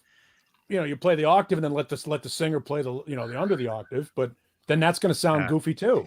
But if you're a backup musician, like let's say you're a hired gun that plays for whatever a keyboard player or whatever, keyboard's not going to tune down. But no, any of the musicians, you could do it on a keyboard without. There could be a show.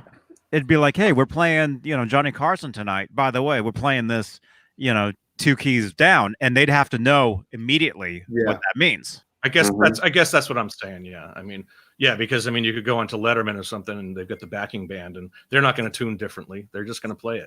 No, the Letterman band is going to say we're playing it in this key. Exactly. To us. But I guess that's what I'm saying. You can adjust. I mean, you can tell how Eddie was really excited to have Sammy in the band because he knew he could play and write in standard. He wrote all his stuff on piano anyway, most of it. So he would have to play it, with Dave. He'd have to write it on piano, and then it would drop it down a half step and make it darker and dimmer right away. So he, you could tell when he got Sammy, like he'd been freed up to stay in standard, and a lot of the crispness and the richness that you heard on 5150, a lot of people like that actually started to like Van Halen at that point. Their ears, it was their ears, that here's a nerd moment. I took a psychology of music class when I was a kid and in college, and they told us that standard is not A440. Standard is A442. But trying to get that 2, and apparently that frequency, those 2 cycles in frequency can make a difference in how your brain perceives the music. So when they do music therapy for people that have had traumatic brain injuries, they actually do it at 442 instead of 440, because for whatever it is, those extra 2 cycles do something neurologically in the head. That's it. I'm tuning up. I'm tuning up. Yeah, tune up. Maybe Hal will be happier. Well, in Europe or in Britain, they tune a little bit down. I think it's like 430 something, or at least they did in the 60s. I've heard that too. See that's why music feels good. I have a question. It's at a certain temperature, let's say, and there's something inside us that relates to that. Right. If that makes any kind of sense. You just top major and minor keys. Mm-hmm. So we're talking about different tunings here. So I'm just taking like the US Festival, for example. They started with Romeo Delight, which is is more or less Unchained, actually. And then Romeo Delight. But then they went to Unchained, which is a D flat, and Ed didn't change anything. No, so he did. How did they do? You can hear right at the end. Did he unlock it and change it? No, at the fine tuner, he would have cranked all the way down. Okay. And then that would be the drop D or drop D. He did it all by himself. G sharp, and you could hear at the end of the song, in the ending, you could hear him go. That's why. And then they hit they'd hit the last note of the song would be in a different key, like a half step up. Yeah. It's interesting to listen for that. But that's how they did it. Part of the reason why they dragged out endings. Yeah. To allow Eddie to tune. It was that one song, like on the 84 tour, he started in drop D or drop D flat, and you could hear him at the end of that song scooch it back up for Hot for Teacher, right? Was the second song of that set. So he did it all kind of on the fly with him that wasn't even a guitar tech thing. Basically, he did it. He didn't have a detuner yet, but he had enough of a. And that's what kind of gave the idea for the detuning. Yeah. You hear him unscrewing that. And even the Oakland Unchained video, if you see the very, very, very beginning of that, he starts with a D chord. You hear him playing that. Right. But that guitar was no guitar. No fine tuners on that guitar. Was that guitar an actually D flat tuning? I guess it would just be the low, just the low E. Well, he played the Circles guitar because it was tuned down. That was for that song. Okay. And it was an encore set, so he would come out with that. So it was already ready. I guess that's kind of what I'm trying to wrap my head around is the different, because when we were saying, you could transpose a song down. So Ed could play it on different places on the neck, and he would play it on different places on different guitars. No, it's all. It was only just the low E that he would tune down to the D flat. Then It's the song is in drop D, but it's tuned down half a step, so that would be drop C sharp. So, that's the only half the record. Fair Warning is in drop D. Yeah, lower tuning. People don't even know. I mean, there's several songs on that record that were written and done in that tuning. So. Mm-hmm. Good night, Stan. Hope you feel better, man. Feel better. Oh, you guys can't see that. You guys should be able to see the Facebook if you look at in the StreamYard chat. You should be able to see it. Not well and falling asleep, dude. Not well. I don't want to hear any of that. Right. Yikes. Anybody know anybody? No. Yeah, my old next door neighbor died. Remember we talked about this last weekend? Okay. Anybody else know anybody? Yeah, I have a friend who has it, but I believe he's coming through. So. Well, they say most people will. So. Yeah, I know. It's crazy. Do you feel like has anybody had this moment where they wake up and their sinuses might be a little bit full, or they cough and they go, "Oh Jesus, today's the day it's going to get me." Well, how about do you do this? Do you avoid? Is anybody having insomnia because they're afraid to go to sleep because they don't want to wake up symptomatic? Anybody have that? No. Because I'm afraid. Like whenever I get sick, I always wake up with it. Do you know what I mean? Yeah. And so, like every time I go to sleep now, I'm like, there's like a little thing in me, like, oh God, don't wake up with it. Usually it happens to me at night. Like I'll feel a little tickle in my throat, and I'm like, ah, shit, am I getting sick? But no, 2 or 3 nights ago, I felt something in my throat. I swallowed once, and I was like, "Uh-oh, yeah, am I gonna die?" That was fine. Die. Oh, sorry, Ben Tom. He said he knows 2 people, and one died. I'm sorry to hear that, Ben. Oh, man. Wow. So, Steve, what are you doing? Hi. I have a question here from Renus Pinkle. Wants to know which guitar would win in a cage match, the Ernie Ball Music Man EVH or a PV Wolfgang? Well, I have no frame of reference because I've never owned either, but I know Johnny Beane has mentioned before that he did not like the PV Wolfgang neck as much as the Ernie Ball Music Man neck. So maybe Johnny can chime in about that. Why am I so short? Yeah, there's a lot of upper room there. What's the question? Johnny just did the Jeff Healey getting out of his chair move. Damn. Okay. No, that was. Has anybody seen? Nobody ever saw Jeff Healey live. It Yeah, was stunning. He'd be playing, and then he'd get up, and you'd be like, "Holy shit! Somebody get him!" Gonna walk off the stage. It was awesome. It was like my favorite part of the show. Yeah. Or watch the movie Stevie Wonder too. Let's go around the room. His triangle pick right here. This is a big debate, and it will rage on. You want to go first, Johnny, or? I'll go first. There's the Jeff Healey pick. Since I'm up, I'll go first. Hey, I want to dedicate the song to the ladies in the front row. Yo, 1 2 1 2 then. Look at that beard. Yeah, I'd just like to. Oh, excuse me. Yeah, look at this. This is coming off, man, so I can wear my mask. Yeah, beards aren't good for masks, folks. It's coming off. Wolfman. Yeah. Which guitar would win in a cage match? The Ernie Ball or the PV Wolfgang? Is it Renus? Yes. Yeah. Mr. Pinkle. Wow, you're getting a standing answer. Renus. Yeah, look at this, man. We got him out of his chair. He's not wearing pants. John, get up. I've owned both. Here we go. And I've played the Ernie Ball Music Man. I say this every day. I've played the Music Man since 1992, so I know that guitar better than probably any guitar, ever. The PV Wolfgang, I really like the body, but I was never a huge fan of the neck. There it is. Because for some reason, I could never switch in between, and it wasn't between the Ernie ball and the PV. Anything and then the PV, or the PV and anything else. There was just something weird about the feeling of the PV neck. I don't know what it was, but actually, what I always really kind of wanted was a PV Wolfgang body with a Music Man neck. Mhm. I always thought that would have been really nice. So was the neck of the PV flatter, Johnny? Wider? What was it? Both. It's it's both. It's definitely wider, and it's definitely flatter. Okay, I was a guess. I was just asking questions. Does someone have the sound effects when he sits down to clap? Let's hear the claps.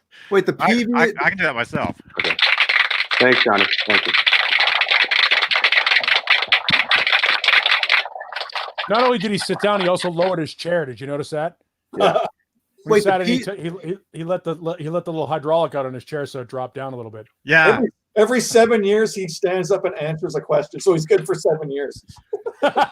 Wait a second. So the PV is Johnny wider Cicada. and flatter? Yes. Ooh, Yeah. I might like that. Yeah, Yeah. Jay Bennett. Yeah. It's more Charvel-like.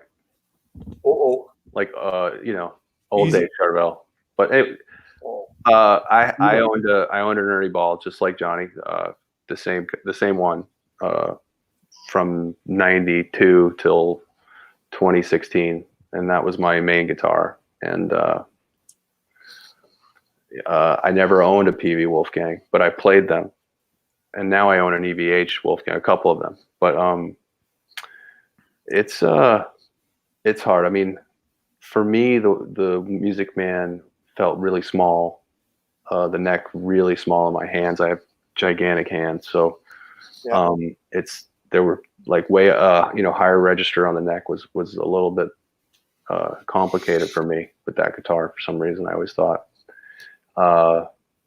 but I've heard that the consensus is that you can't beat the Ernie Ball Music Man, 91 to 95.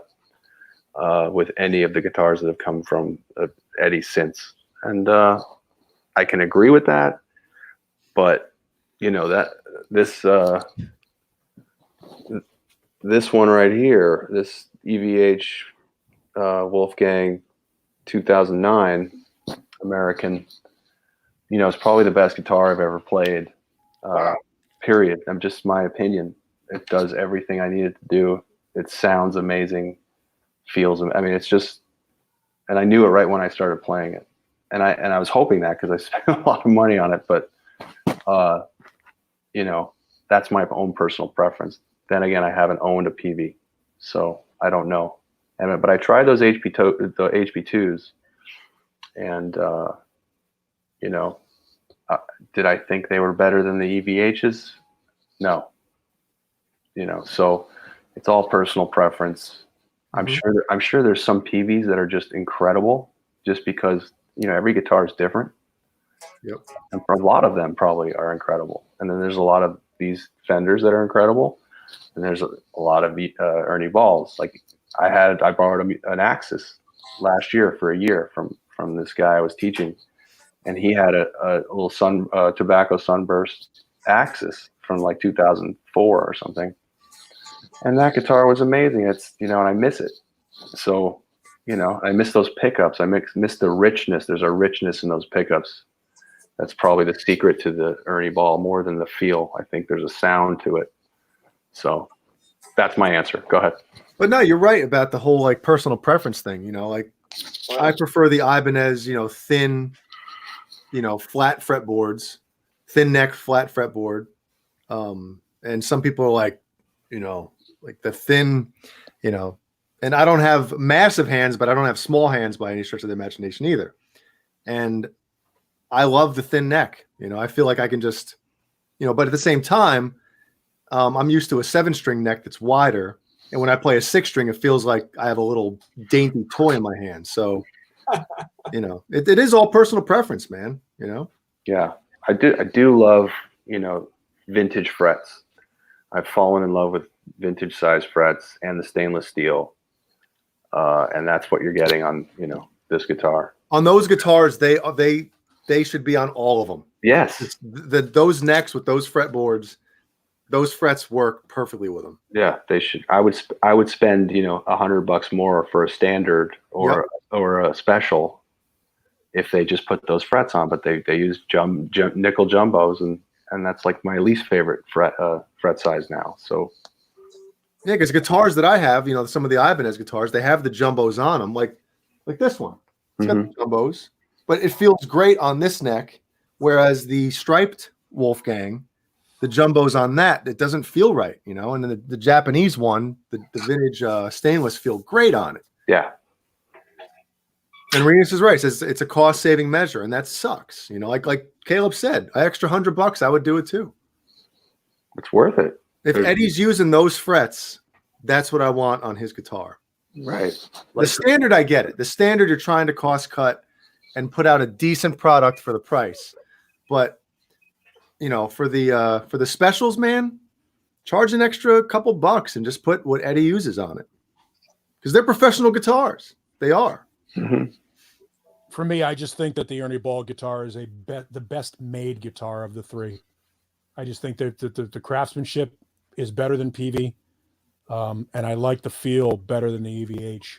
And Caleb brings up a good point. The sound, my favorite sound during Eddie's in his entire career was that 91 through 95 sound. The sound on the Carnal Knowledge record, the sound on the Balance record. The guitar that gets that sound for me is still the EBMM. The PVs, I have 5 of the Ernie Balls. I had 2 of the EVHs, let them both go, and I'm down to one PV Wolfgang.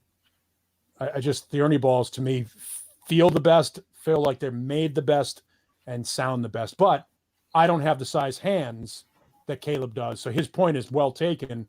Getting up into those upper frets, if you've got big hands, it's a pain in the ass. It's cumbersome. Yeah, I can see where that'd be a problem. But Eddie has like as big a hands as me.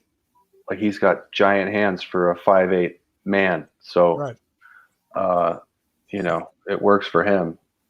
But and I think you're getting with Ernie Ball. I think you're getting each guitar is handmade.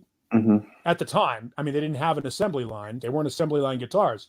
So I think there's just more attention to detail, whereas everything PV and everything EVH is CNC routed out. And even though Ernie Ball used the CNCs as well, I just think there's more hands-on attention to each guitar. Well, and Music Man has more of the history of. I mean, PV was always an amp company until Ed really got the. There are some who say the only good guitar PV has ever made is the Wolfgang. Right. Yeah, and Music Man was always guitars first. PV, I guess, was amps first, and then they always had the guitar line that even back in the 70s. But Music Man was amps. Yeah, Fender. Yeah, Fender made amps for Music Man. Yeah, but I think wasn't Music Man more well known for guitars in the 70s and 80s? I guess. No, amps. I think amps. Ernie Ball was guitars. Music Man was amps. Yes. Right. Yeah. Yes. Leo was working for Music Man under the radar. He wasn't. He was circumventing his non-compete and designing amps. The Music Man amps when Leo Fender was working with Ernie Ball or with Music Man technically. Were every bit as good as those vintage Fender amps. If you can find a Music Man amp from that period, it's like buying a reverb, a vintage reverb. Is Paul choppy to anybody else, or is it just no, it's coming back. You're all choppy to me too. Yeah, I think. What's going on, dude? I don't know. I'll bounce out and come back in again. You got a question from. Do I sound okay? Ouch. I got a question. Do I sound okay now? Am I good? Am I choppy right now? Oh no! Are you joking? How'd you make that happen? Were you kidding? I'm not kidding. I have a question. What do you mean? Am I There's a question, Steve. Before you get to yours, there's a question. Where the hell did it go? Oh, Connor Johnson, Rob Johnson's son, asks: is there a difference between a USA Wolf and EVH signature? And correct me if I'm wrong, but it's only the signatures have the kill switch. Yeah, the kill switch and the chrome hardware and the clips and the the eye bolts. But they're pretty much the same. They're the same guitar. Same guitar with the eye bolts. Yep. And then they come with a strap as well. And a chrome Floyd instead of a black one. That's it. All of that said, I loved the Japanese Stealth. I think the Japanese Stealths were really well made guitars. Well, the Japanese guitars, the necks on the Japanese guitars are like the secret. There's like a secret there, you know. And stainless frets. The Space Wolf has a Japanese neck, so and a USA body. And they had the stainless frets. Yep, stainless vintage. Isn't that what you did, Jay? You swapped out the neck on yours? No, well, at first, it's a long story. I can't think of it right now. What do you? This is Japanese neck. Yep. They're great. Yeah, it's amazing. Yeah, I actually love the difference between the special neck, the Japanese neck, and the USA. There's definitely a difference, but I love it. I love both. You like necks. that difference? You can get it. I love both. I love both necks. They both feel amazing to me. Dude, if Eddie Van Halen sold those stickers on evhgear.com, dude, you kidding me? Which one? Which? Either one. EVH? Any of them. Any of the EVH stickers. Yeah. The old white one and that new red, black, and white one. This is the one from NAMM. Yeah, you can't get some that. years back. And then this one was a gift. Right there. Johnny, I thought you had the striped drill next to you on the table, but it's your headband. We got to bug Hausman to bust out some EVH, more EVH. Dude, he could sell those stickers for like $3 or $5 a pop, and they won't be able to keep them in stock. They're shutting down the sneakers again too. I saw.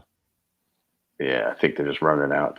I don't think they're selling well. So, but it's just some more EVH apparel, like a tracksuit jacket with the EVH or something. It was just so killer. You know, everybody tell me here. Yeah. If you had an EVH guitar. I do. You know, like, for instance, you got the DiMarzio clip lock, right? And they sell the swirl straps, right? Dude, a striped guitar strap. Yeah. It's how is that not a thing yet? You must be able to, Johnny. Look that up on Google. I'm sure there's something somewhere you can get that. Not officially. Not official yet. John Biel, can you look that up? Well, I'm just saying because actually, John Biel works for me the rest of the week. So you got the computer in front of you. Saturday. Yeah. You got the computer in front of you, so you can. Yeah, that's right. You know, we trade jobs on Saturday. And I have a friend that works under the. I'm not going to out him on here, but I have a friend that works under the Fender umbrella for another guitar company under Fender. And I sent him an email with a bunch of stuff that I think I would like under the EVH brand.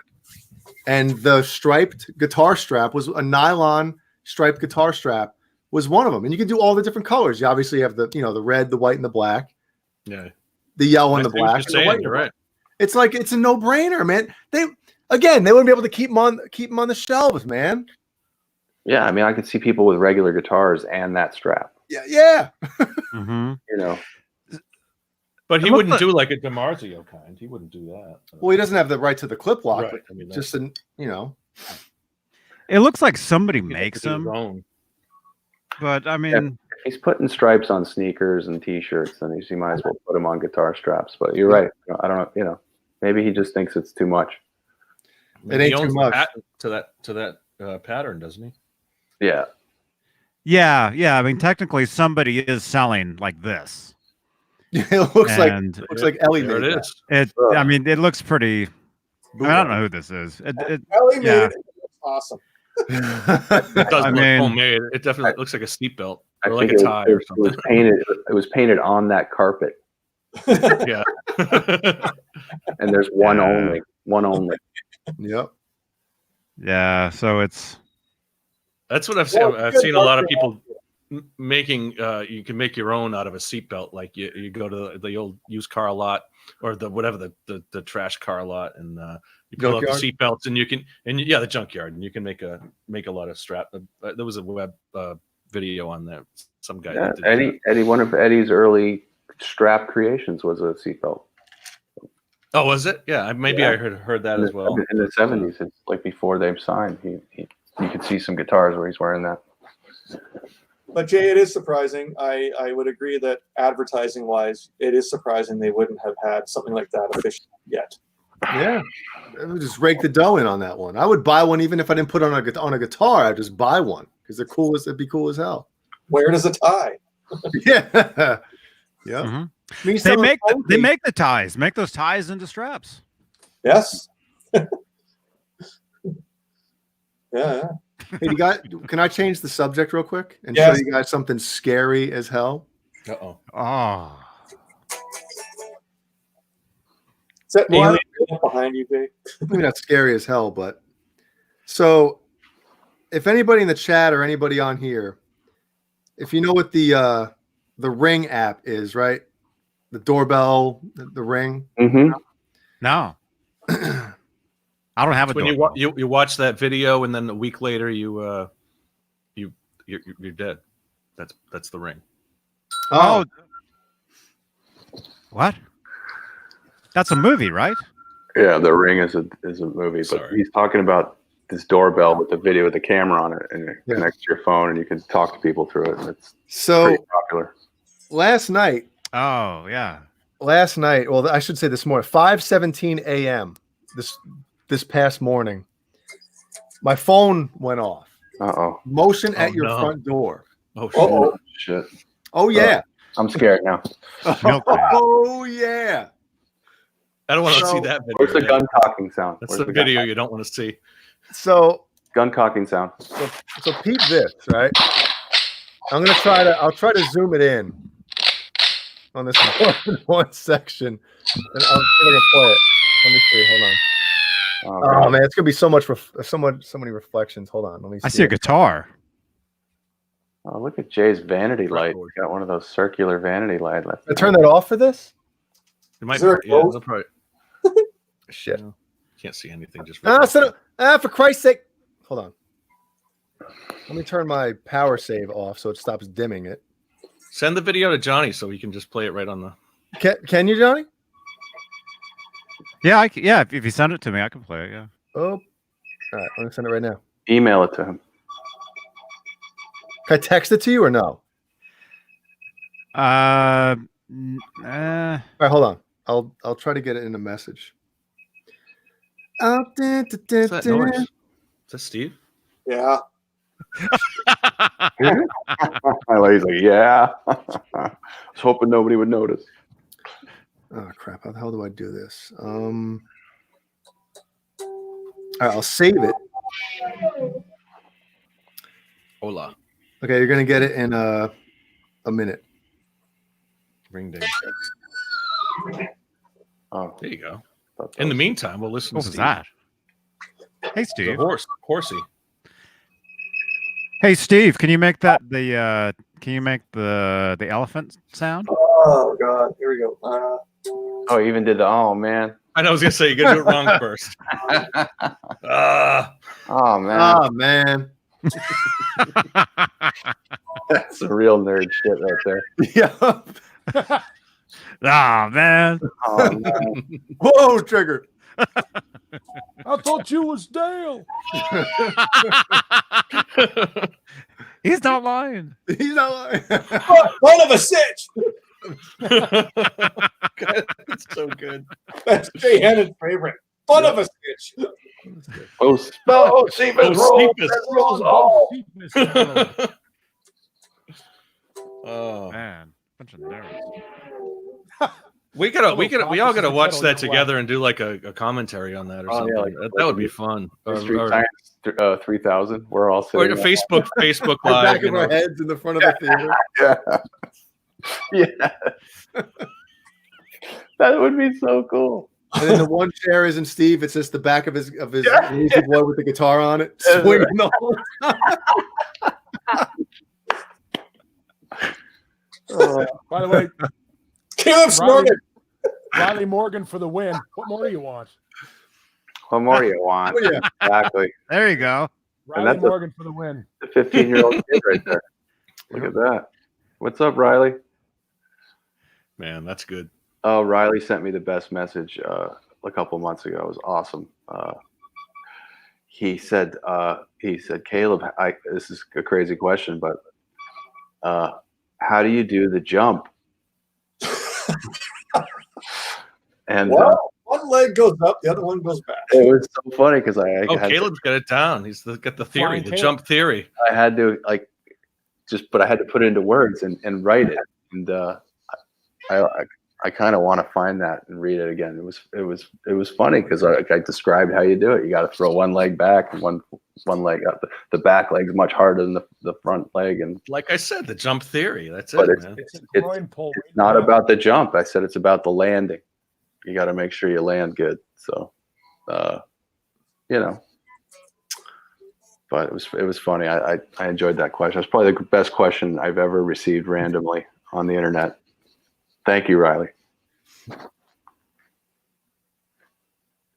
Yeah. Doing on that video. Okay, you sent it to all of us. Yeah.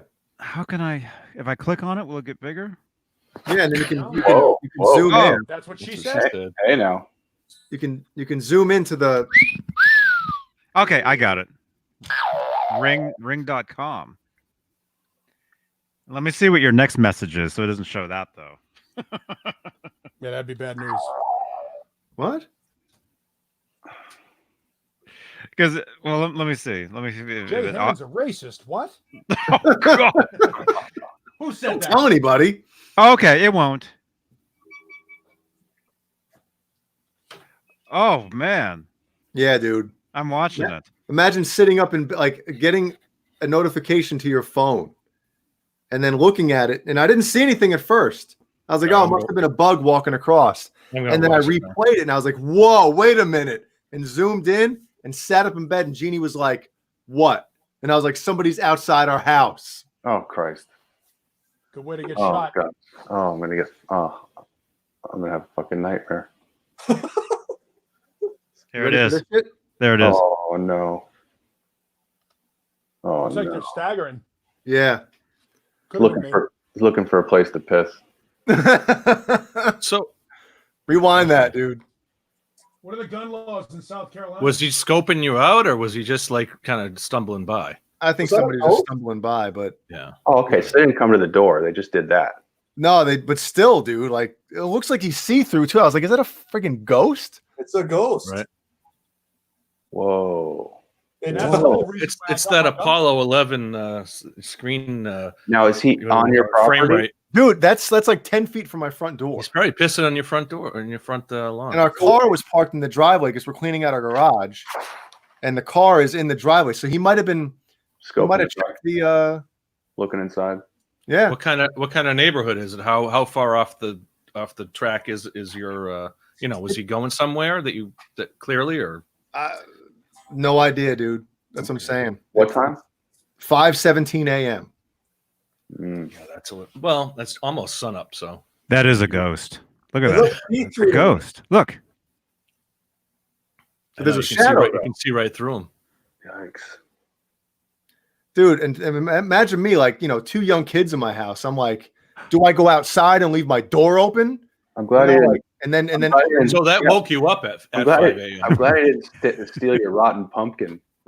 dude, that pumpkin's hanging in strong, man. Is that is? Yeah. Holy I don't know what that was. It's funny because I sent that to our next door neighbor, like from this Damn. angle to our left. I sent it to him, and he was like, "JJ, what do you show me? Does your pumpkin move or something?" I'm like, "Dude, look out towards the street." And he's like, I'm on the phone with him. He's like, "Holy shit!" Yeah. So how far in on your property is he? Looks like he's on your walkway. Yeah, he's on the He's walkway. garage. Where's like how far behind him is the street? Like how much is There's the whole driveway is to the left. And Like, there's to the lawn left to of his him. left, right? Can I Yeah. see the street though? Can I see the street? Yeah. So See how the We're on a mailbox across the cul-de-sac, street? right? so what's that distance from the edge of the street to where he's walking? 10 feet.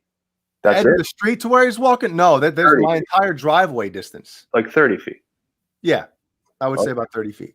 Wow. Is, So is he there was- more? In range of a 12 He gauge. walked from next to my house or in front of my house to that walkway.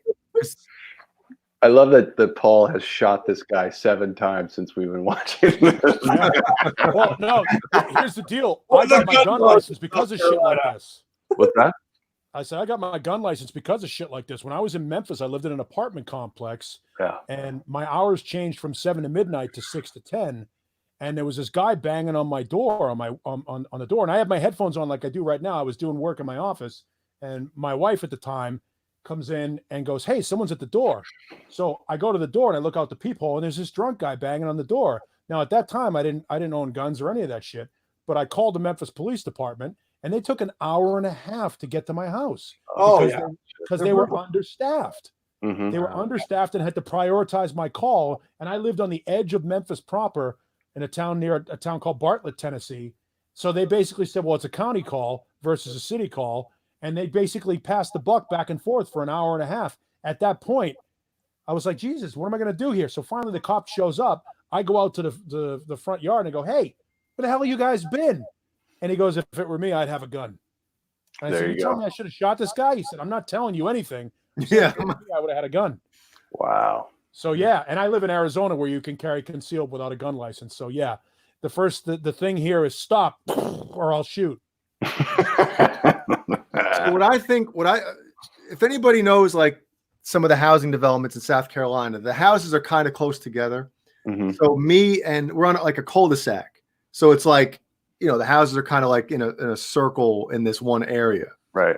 I think what happened is last week, we have an HOA, homeowners association, and they hire, whatchamacallit, like guys that mow the lawns and shit. Like, not ours, but like there's a berm or a hill behind our house that goes over and drops way down. And then there's a road behind our house. Uh-huh. And they cut all the trees from the very top off. And I think somebody was maybe walking drunk on that highway behind our house. It's not a busy highway, but I think somebody was walking behind there and, they cut all the trees off of here and hopped up, climbed over, and then walked between my house and the neighbor's house. Oof. And right in front of our house. And maybe he was checking car doors or something, but it's just scary. When you sit up in bed and you get an alert on your phone saying that there's motion at your front door, and then you see that, you know what I mean? Then I'm looking at the monitor. Mm-hmm. I go to Ellie's room. I'm checking her. I grab the flashlight. I'm looking outside and stuff. And I'm like, do I go outside and leave my door open in case, like, if something happens to me, then my door's open and they can come in. Wow. So it was just one of those experiences where I'm like, holy shit. G. Butchnoff in the chat. G. Butchnoff just laying it down right there. There you go. That'll tell you. Cops said, make sure he's inside the front door. 2 to the chest, 1 to the head. Goodness. Dead men can't sue.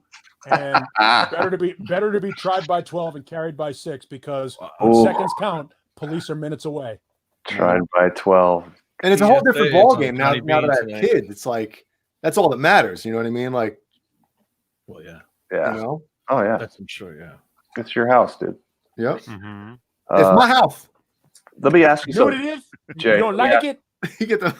Let me ask you something. There's still a lot of people leave the front door open. And are you in that kind of area and neighborhood where your neighbors still do that? I would say so. That's right. They do that in Canada a lot, don't they? People leave their garage doors open and shit like Leave that. their front doors open? Oh yeah. You can't carry a weapon up here. Mm-hmm. Yeah. Man. Who wants a beer? Anyone thirsty? Oh, I'm out. Ooh, shock top. That'd be nice right now. Ah. Let's. I want to hear it. He's gonna spill it. I don't know if you can hear it. No. They put a huge head on it there, though. Look at that. You dumped that in so fast. I bet there's a nice foamy on the top of that. No. Foamy. There's a lot of. Ew. What is in that? It's the rum and coke residue. Holy shit. That's stain. Instead of a sock, he uses a cup. Looks like two day old hot chocolate. No, that's just from the rum and coke. Shit. Imagine what your teeth. But it's like you got, you're not supposed to. I don't think you're supposed to use these Cabo cups actually as real drinking vessels. Because they're not like lead poisoning. Exactly. It looks like a high school prom mug. Yeah, it does look shit. Oh man. That's what. Well, it was just a rum and coke. I washed it yesterday actually. So, and then I poured a rum and coke in it. So Put that one up, Johnny. it does look. I know. I mean, now that I'm looking at it, like, holy shit, dude. There's this. My cousin, my mom's sister, and her family. This was probably back in the mid 80s. I'm thinking 85, 86, sometime around there. They lived in New Jersey. And the story is they came home one night. The whole family was out. They got home one night, and as they're pulling up the street to pull in the driveway, they see a light on in like one of the upstairs windows or something like that. And my uncle said to my aunt, "Did we leave the light on?" And as he was saying that, like the light turned off. Oh, Christ. Oh, no. Yeah. Yep. Oh, Christ. And the crazy thing is that my uncle pulled into the neighbor's driveway and said, "Take the kids, get in their house, and call the cops. I'm going in." And I'm like, thinking back to that now, I'm like, shit, if nobody's in the house, I'm not going in there. Unless I have $1 million that they can just walk out with. But like, no, I'm not doing that. I'm not going in an empty house. Wait for them to come out. They're going to have to come out. Yep. In Massachusetts, when I lived in Massachusetts, and John Biel, correct me if that law has changed, but if you're in a house and there's an intruder in your house, the law says you have to vacate the house and call the police. Yeah, there's some you can get. You're not allowed to real defend your trouble own home. if There's you. no castle doctrine in Massachusetts. Yeah. Wow. Yeah. If you hurt someone, or I don't know but yeah, Paul, I've heard that. Yeah. Wow. It's called a duty to retreat. And a duty to retreat actually covers anybody that has a gun license. Like deadly force is the last option legally. And there's a whole bunch of shit that we don't need to get into, but I can tell you that it's a long list of things that has to be satisfied before you're allowed to pull your weapon and shoot somebody, as it should be. But the idea that if I wake up in the middle of the night and somebody is in my living room trying to jack my TV, I'm supposed to go out the window and call the police is a bullshit concept. Yep. I agree with that. That's a bullshit concept. No. Because if it's you or me, if my kid, and I don't have any kids, thank your deity of choice, but if it's my kid or my family or my wife and you're in my home, you're leaving in a body bag. Yeah, I'll risk going to jail to protect my family. Nobody would convict you in that situation. Exactly. I'm using the same tape I use, for the guitars as to outline your body. That's Absolutely. Yeah, no, I mean, the concept of I don't want to, but if I have to, I will. Yeah, that applies. You've done the unthinkable and the unacceptable. And sorry. Yeah, you've made that decision. When you come through the front door, you made the decision. You've rolled the dice, and sometimes you're going to crap out. Right. Right.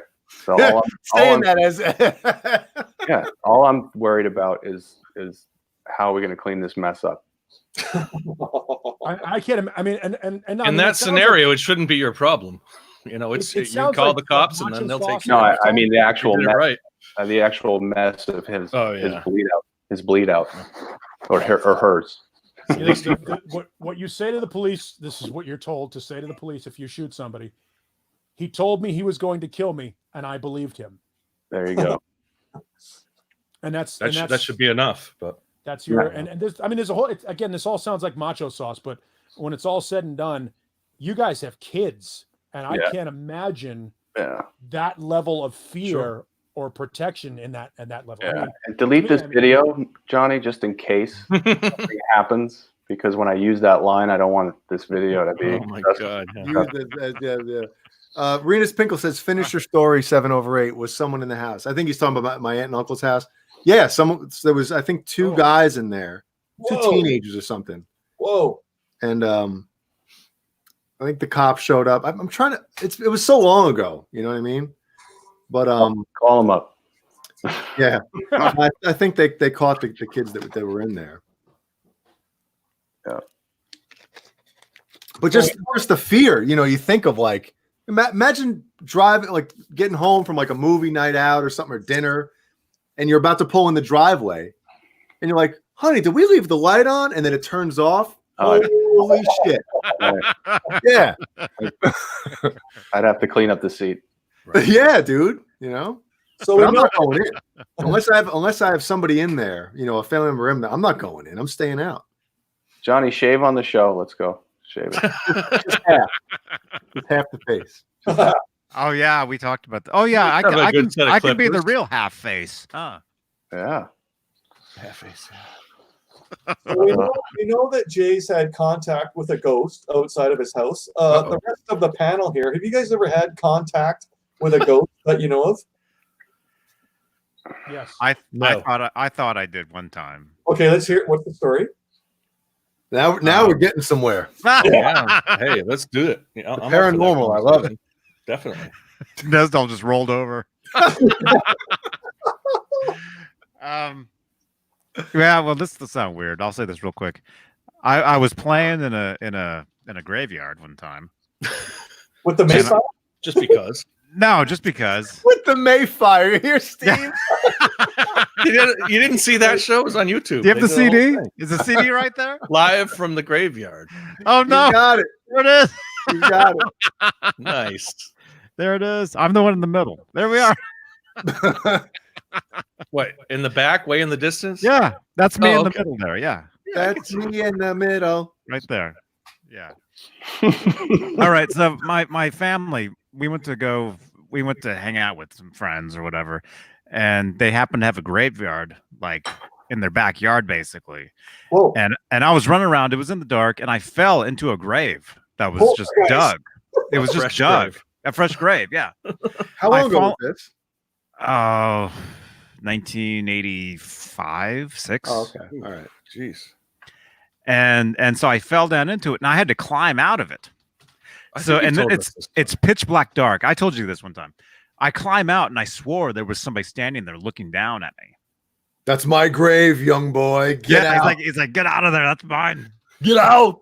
Get out. Get out! Get out right now! Have you guys ever had a sleep paralysis? No. Have you heard of sleep Yeah, paralysis? yes. I've heard of it. Yeah. I had have? one experience with that. That's kind of the closest I've ever gotten.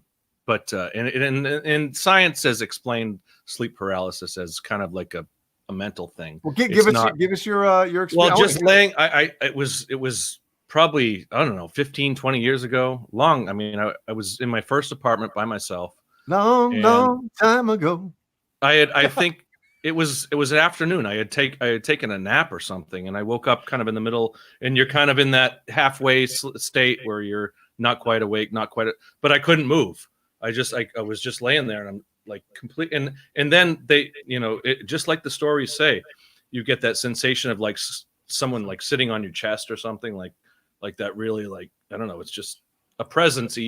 Not only a presence, but actually a physical feeling of someone like kind of sitting.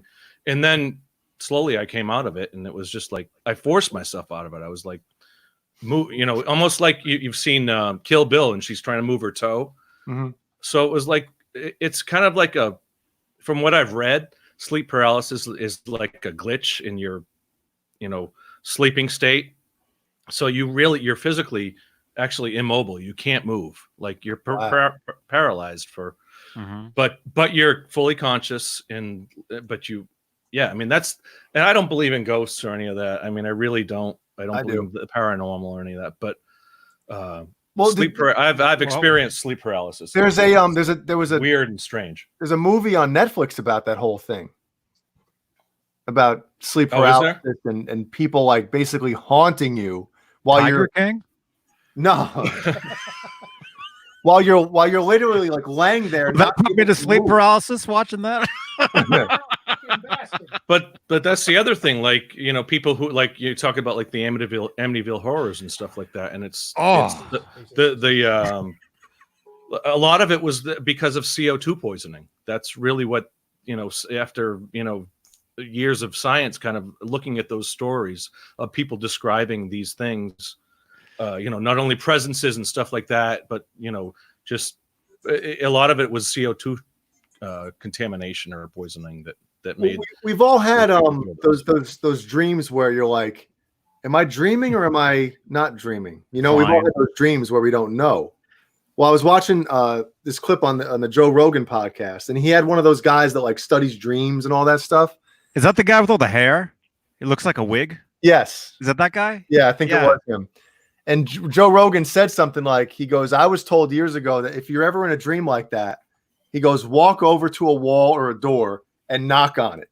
He goes, if your hand goes to the door, you're dreaming. And you know it. And I was like, holy shit, that's a great idea. I can't wait to try it. Or jump out a window. Oh, yeah. Try that one, John. I don't believe in the paranormal, but my brother killed himself when I was 9. And years later, I was sleeping at my dad's house. My parents divorced, so I would go see the father on the weekend deal. And I was probably, I don't know, maybe 11 or 12 years old. So I'm sleeping in bed, and you got one of those little night lights that plugs in between the bed and the wall. The little single light deal, and one of those blankets that is got the polyester batting, and then the blanket is almost like a fake wool, like a polyester blend wool, almost like a baby blanket when you're a kid. In the middle of the night, I wake up and I look over on the other side of the room, and my dead brother is sitting at the telephone table. You know what those telephone tables used to be like? It was a chair that had where you put the phone book and the phone was on it. It was basically where you would sit and do your phone work. So my dead brother is sitting over there. This is what I saw when I woke up, was him sitting there like this, watching me sleep. And I roll over and go back to sleep. Wake up the next morning, the entire blanket that was on top of me was singed. Apparently it had gone over onto the light bulb, but it was flame retardant, flame abled. And so it just melted. So the entire thing was singed, and it basically looked like a burnt piece of toast laying over my top. And I didn't feel anything, and I wasn't burnt during the entire night. Now, I don't believe in the paranormal, but that's strange. That's my recollection waking up in the middle of the night. Is that my subconscious telling me that I saw that? Or did I wake up and was that something real? I don't have an answer for that. I just will tell you, I don't believe in the paranormal, but I also can't explain that challenged. Oh, man. Wow. Oh, man. Yeah, that's correct. That's I can't explain the moment. So that's my paranormal story. So thanks for that image. Wow. You're welcome. So about 18 years ago, in Victoria here, we have a street in Victoria here called St. Charles Street. It is they're all heritage houses, very old, over 100 years old, 120, 150 years old. And it's sort of known in town here that every other house is basically haunted, right? But I never believed in that stuff. I'm 30 years old at the time. Friend of mine, in this heritage house, renting the top suite, 7 suites in this house. We're in the top suite watching a movie. It was Nicolas Cage in Gone in 60 Seconds. Is that what it's called? Something like that? Anyway, enough right there. Yeah, right. So anyway, it's a fast-paced movie. And anyway, my friend starts telling me about the stories about this house, and that sometimes you'll see a figure of a woman in a white dress, like in the hallway, like standing there. And sometimes you can put your ear up to a certain wall and hear like a grandfather clock go off that used to be in the house, but isn't there anymore. Oh, okay. I don't believe in this stuff, right? I'm 30 years old. And so we're watching Gone in 60 Seconds, and it's about, 40 minutes into the movie. And all of a sudden, I'm like looking straight ahead, watching the screen. My friend is to my left, and to my right, there's a window, and it's a really steep. We're at the top of the house, so it's a really steep slope. There's a window, and there's no like balcony or a spot for you to stand outside the window. Anyways, I'm looking straight ahead, and you know how you have your periphery, right? I'm looking straight ahead, and all of a sudden, I see this white figure outside of the window. It's July, stars out, no clouds, nothing, and all of a sudden, I see this white figure go like in a sound, sort of like that. And I was kind of like, well, what the hell was that? And my friend looks at me and goes, well, that was the ghost. Like as if that was my friend waving a thing in front of the window. No. But there's, it's midnight, and it's this steep part of the house. And, they had already told me the stories about this woman in white in the hallway they see sometimes. And then they said, oh, no, it's the woman in white circling the house. Yeah, he prepped you for it. Then he had a friend out there doing the fucking. I have all like I wasn't a believer. I have all this going through my mind. I know, Steve. Wasn't that a Brady Bunch episode? Yeah, that's right. About the UFO. Or like a pigeon or something flying by. But it was, my periphery was, a figure of someone in white, maybe on a broomstick. For all I know, she was on a broomstick. Anyway, so, and then I get my friend telling me, oh, that's just the ghost circling the house. Well, that's a normal thing here, I guess. Anyway, whatever. You Canadians are very polite people. We start watching the movie again, and about 30, 40 minutes later, there's it's a fast-paced movie, but all of a sudden there's a slow moment in the movie, and I swear to God, I'm looking straight ahead, and again, okay, I'm out of here, man. I'm out of here. And you get the goosebumps and the chills and that, and I was just like, well, I guess that was the ghost again, because I wasn't a believer, but that night, I am. Now. Wow. Well, that's the thing. It depends on what, if you're in that kind of spooky mood, or like even just the fact that it would be October 31st would do that to somebody, No, but I get it. I get it. No, but I get that. Yeah, little things like that'll spook the hell out of you. Yeah. No, because it's July and the stars are out. There's no clouds. And then I've been there. I know that. Being spooked. And I've never had an experience like that since. So it's only that one night. Weird.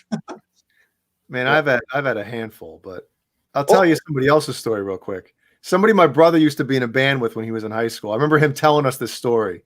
What was the name of the band? They didn't have a band. They didn't have a name. Oh, it was just guys jamming after school and shit. But anyway, it's a good band name. Him telling us this story of like, man, I was at this other guy's house. We're playing, and I forget who it was, but somebody met the person's grandmother that that was in the house or whatever. And he's like, "Oh man, I just met talked to your grandmother in the other room. She's really nice." And he's like, "What? My grandmother's been dead for 5 years or some shit." It's something like that. And I was like, "Whoa, can you imagine?" Oh my God! I quit. You did what now? You did what now? Did you say that happened, or that was just like imagine if? Somebody's somebody that my brother played, jammed with when he was in high school. The band, I guess, that this guy was in, or guys that he played with, that happened to him. Oh. And could you imagine that shit? Like, imagine you're over somebody's house and you're like, "Oh, this nice old woman sitting here. How you doing?"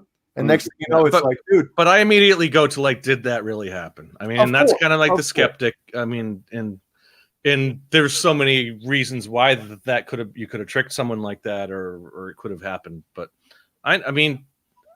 as far as the paranormal, I love that stuff. I love reading the stories about it all, and even into like the aliens and that kind of stuff. I love that, but I don't know. Don't get me started. We'll be here till 2 a.m. tomorrow. I know.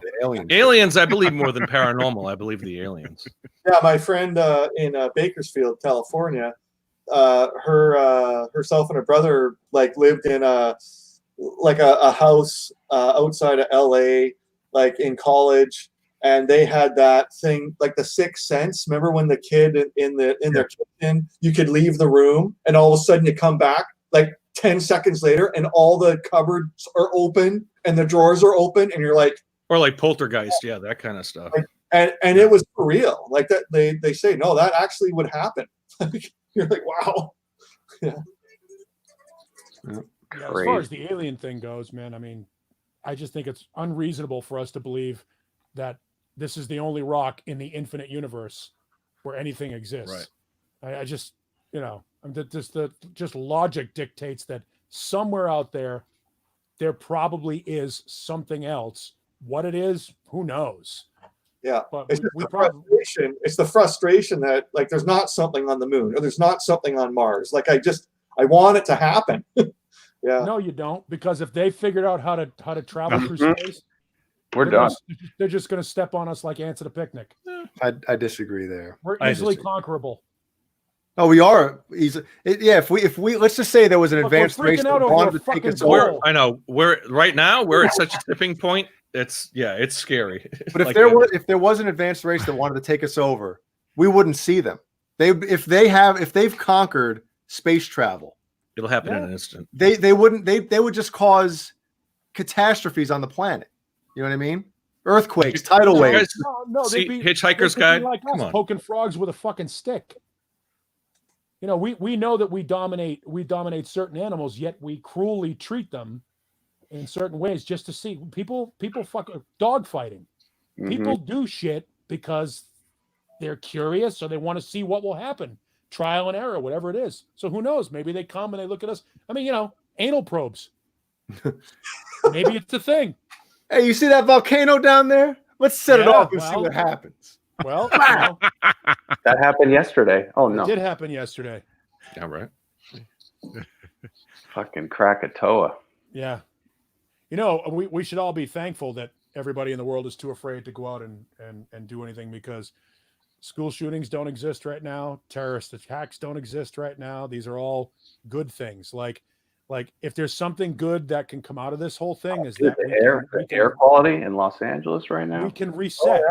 Incredible. Like we have an opportunity to start from scratch again. Like when the, you know, like coming out of the cave and the sun rises and we're like, we have a chance to go out and start populating clubs again and going to see live music again. We have a chance to treat people nice again. Like we're all in our own little, we're all grounded. Yeah, all but we're in gonna timeout. fuck it up. Yeah, but we have a chance to Yeah. do something all really, I can really say. good when this is over. They'll still be mean on the internet, though. You're saying, yeah, well, thumbs down on that idea. Well, we got 5 of those assholes here right now. But Yeah, but you know what? I noticed last week they disappeared. I would like nothing more than to just than for us to, like, for all of this, if this thing gets us all to take a breath and start over and just be human to each other again. I mean, not that I'm a hippie or I'm a dreamer or any of that bullshit, but it just would be nice if we could be civil. But We could Paul, be civil to each other. but Paul, we're all people that are good people that think Right. like that. But there's a whole shitload of people that are complete pieces of crap that don't care. You know what I mean? By the way, how come you could say there was a shitload of people, but they're only crap? Because you're a nice person. You have no problem saying shitload, but you won't call somebody a piece of shit because you're a nice person. That's a good point. No, I mean, you know, It it'd be was nice. Just be fucking nice if we could be nice people. today. I live near the beach here in Los Angeles, and today was just the people were just out. Just everybody was out, you know, and it's like it's crazy. Yeah. Like, you know, I'm wearing my fucking mask, and you know, Well, yeah, you drive downtown. It looks like a regular work day. I mean, I try and get out at least once a day to take a drive or something. yeah, I'm not saying everyone should stay inside forever, but people are just like walking along the beach, and it's just like People think they're invincible. Yeah. Yeah. I drove 2 hours to buy a midi verb for $20 today. I got out. like last week I saw, it was at nighttime, and I saw like 12 kids walking together, just like walking together, not like spread out, just like they'd be walking. Parenting, Caleb, parenting. And I'm thinking, they're all going home to their homes, and they're all going to bring whatever they just transmitted to their home. It's just like, are you crazy? Like, what are your parents thinking? Yeah. Like, what? It's fucking crazy. I was That's- really this whole- shocked. my I whole went into a town is like supermarket. I went into a supermarket here, and everybody in the supermarket is wearing masks, and I don't have a mask, so I'm doing this. Oh, you got it, dude. First of all, if you go into a supermarket without a mask, you're a fucking Right. idiot. So I That's do where this. it is. I'm You outside want to the know where? place. Yeah, you want to know where it is? It's there. And So I'm doing Lowe's. this. And I Hardware look down the stores. aisle. I look down the aisle, and there are 7 Phoenix firefighters. Nobody has a mask on. They're like, "Fuck it." We walk into burning buildings. It was so weird to see those guys, like firefighters, walking around the supermarket as the only people that didn't have masks on. And Paul, if you know one, my uncle was a captain at the fire department here for 35 years. And because of smoke inhalation, he had to get like part of his esophagus taken out. Sure. Just like that ignorance you're talking about, like not Right. protecting themselves. And because he was a firefighter since the early 60s, 70s, 80s, and they didn't protect themselves. And look, the end result now is he's got a bit of his stomach is inserted into his neck for him to be able to eat. Like, it's brutal. and there's Yeah, no, I'm not exalting them in that situation. I was really shocked at the at the Right. idea that they just kind of feel like they're indestructible. Do you see the stat in New York? Like 24% of NYPD is out sick. Wow. 24%. That's like, that's like That's 6,000. almost a quarter. Like 6,000 cops. They're out. They can't work. So I don't know where you guys are, but my grocery store over here, the ones that I go to, I can't take like for years they'd yell at you, no more plastic. You got to use a tote bag. So, you know, in the store, I'd buy tote bags, $1.99 or whatever. I got 6 of them. I can shop for the week. Great. I go every Sunday. And now I go there and I can't use my tote bags. They're bagging your groceries with plastic again. I'm going, I thought I was supposed to not use the plastic. I'll just leave the tote bags in my car. Okay, put all my groceries, ring it through the till, put it back in the cart. I'll take it to my car and I'll put it in my tote bags. But they insist on using the plastic again. They don't want you bringing tote bags in there because they don't want you bringing stuff in. Nothing. And we when we shop, we take everything out of it. We leave the bags outside. The bags go straight in the garbage.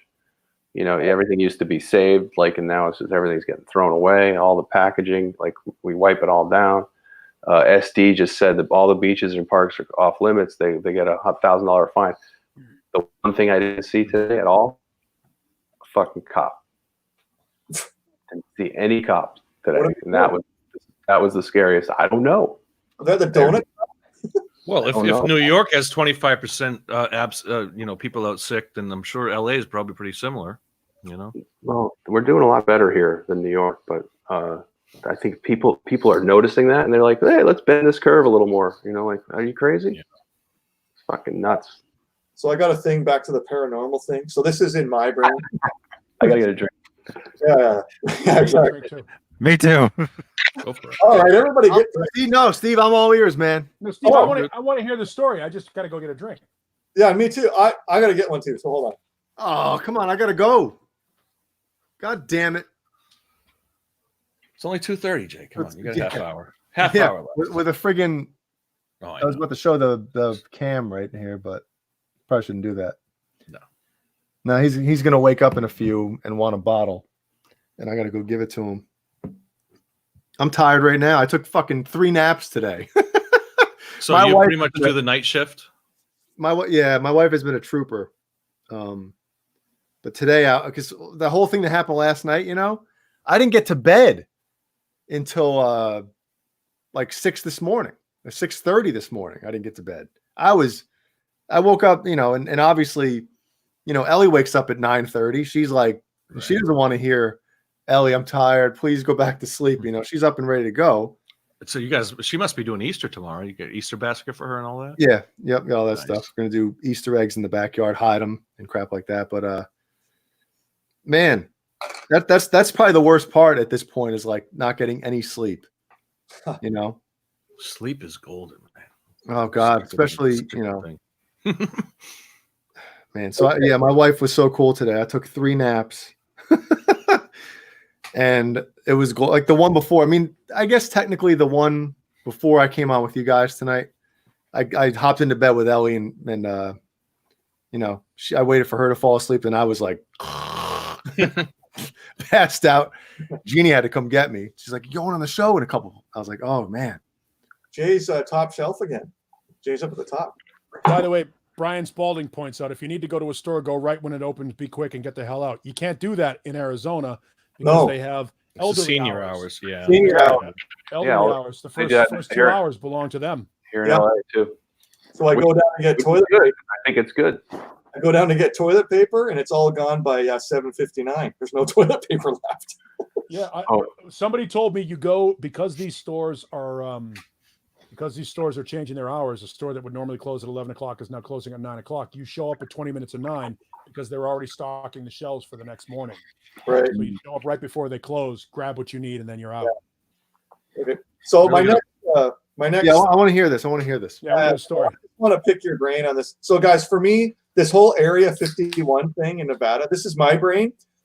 I know there's the stealth bomber where it's it looks like an airplane, but it goes basically up and down and that. For me, and all these like this Roswell, Nevada, The and all. stealth bomber takes off like a regular. No, he's thinking of Harrier jets. He's thinking of Harrier. Yeah. Okay, but for me, in my brain, I kind of think with all the sightings they've had and all these, I watch all these like sightings of UFO shows. I get sucked right in all the time, and I'll watch all these lights in the sky. Like for me, I think Area 51, they've always been basically like building some kind of spacecraft, like flying saucers. That's in my brain, and how protected that place is, because I've had friends of mine down in Nevada outside Area 51 pulling up to the gate, and then they'll see in the distance on a hill like a Ford one of those Hummer vehicles, and then all of a sudden a window rolls down. Yeah, you can't get close. You can't go close. Yeah, can't be within a couple of miles. Some kind of like magnifying glass sort of instrument, whether they're recording your license plate, whatever. They sit there for a minute, then they leave. A minute later, you're still there. They come back with the Hummer, and then this mirrored image comes out of the window. And so for me, I don't know where you guys stand on Area 51, but that's how I sort of think about it, is that all these years they've been building sort of spacecraft type vehicles or whatever. I don't know where you guys are with that. Yeah, it's just absolutely. It's like the Skunk Works, where they prototype stuff and they, test fly stuff, and I'm sure that it's national security, and that's why they don't want you near there. I mean, I don't. Right. Alien technology, there's that whole other side of the Area 51. I want to go to more of it. Yeah. I want to go to Area 51 just so I can spray paint a 50 right next to it. 51. Area 5150. Two things happened. I had a friend that went up to Area 51. Remember they were doing that storming Area 51 a couple of months like a year back? ago. Oh yeah. Yeah, everybody was going to go storm Area 51. Yeah, they got like 26 people, right? Yeah, they made it. These guys, radio guys, went and they made it to within about 3 miles, and a Hummer with 2 armed soldiers pulled right up to them and said, "You guys have gone far enough. You're done." Yeah, I mean, you got to take that seriously. Make it over the hill. Yeah, they'll shoot first. Yeah, no, there's a hill. There's a series of hills apparently, and the road that leads in there is one of those things like you see goes up a hill and over into like a valley, like you see in Close Encounters. That kind of an idea, and they couldn't even get within 3 miles of the place. Now that said, the Army or the Air Force tests stealth technology here in Arizona, because we got a lot of mountains and all that shit where they can ping them and all that stuff. I was asleep in my pool. I know it's going to sound weird. I was on the floaty in my pool and fell asleep and woke up to a stealth bomber flying over my home.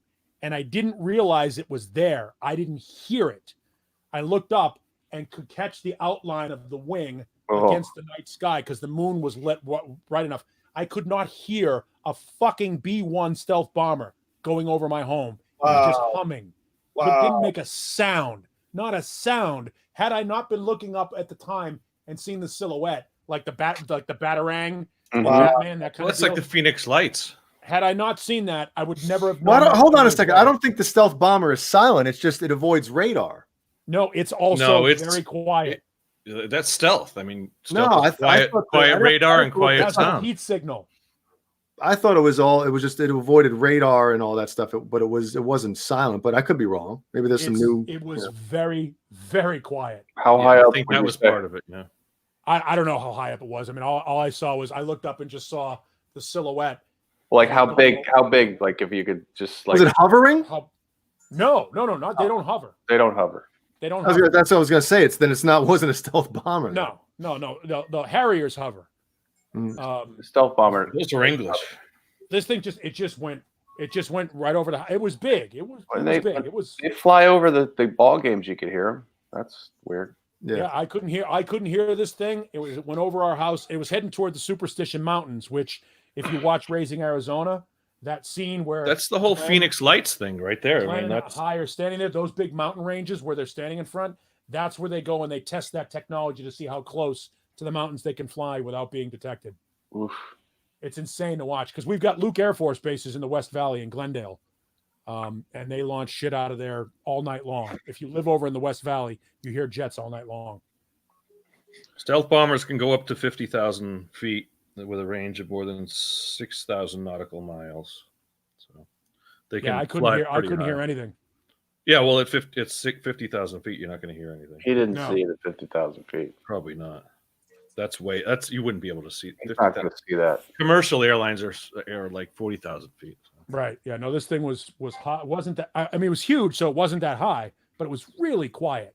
But that's what the Phoenix Lights. If you've heard of that whole story, it's like a big triangle that blocks out all the stars behind it, and that's all you know. But it is kind of like the stealth is kind of like a triangle, and It is. You know, It's people a stealth, compared that. It's a triangle with like ridges on the back end of it. Right. Does it come with the kill switch, or is that just the signature model? Oh wait, sorry. This is like a real YouTube show. VH cell. Yeah, that's what I saw. Only from the underside. It's pretty cool.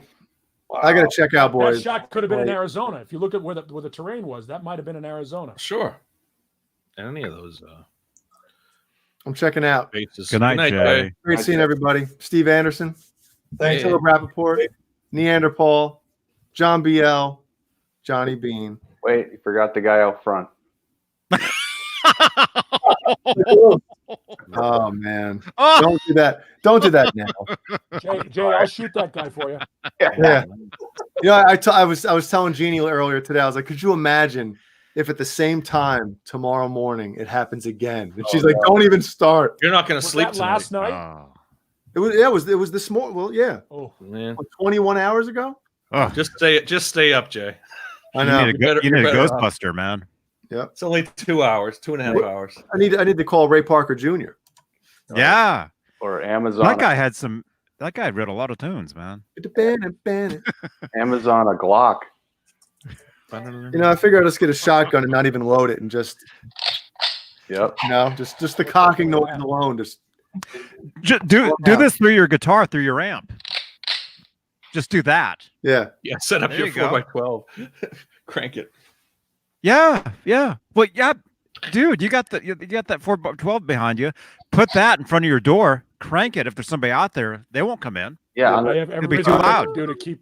I have everything I can keep to do, from going into my room and grabbing out a 44 Magnum and showing you how to do it. No. Okay.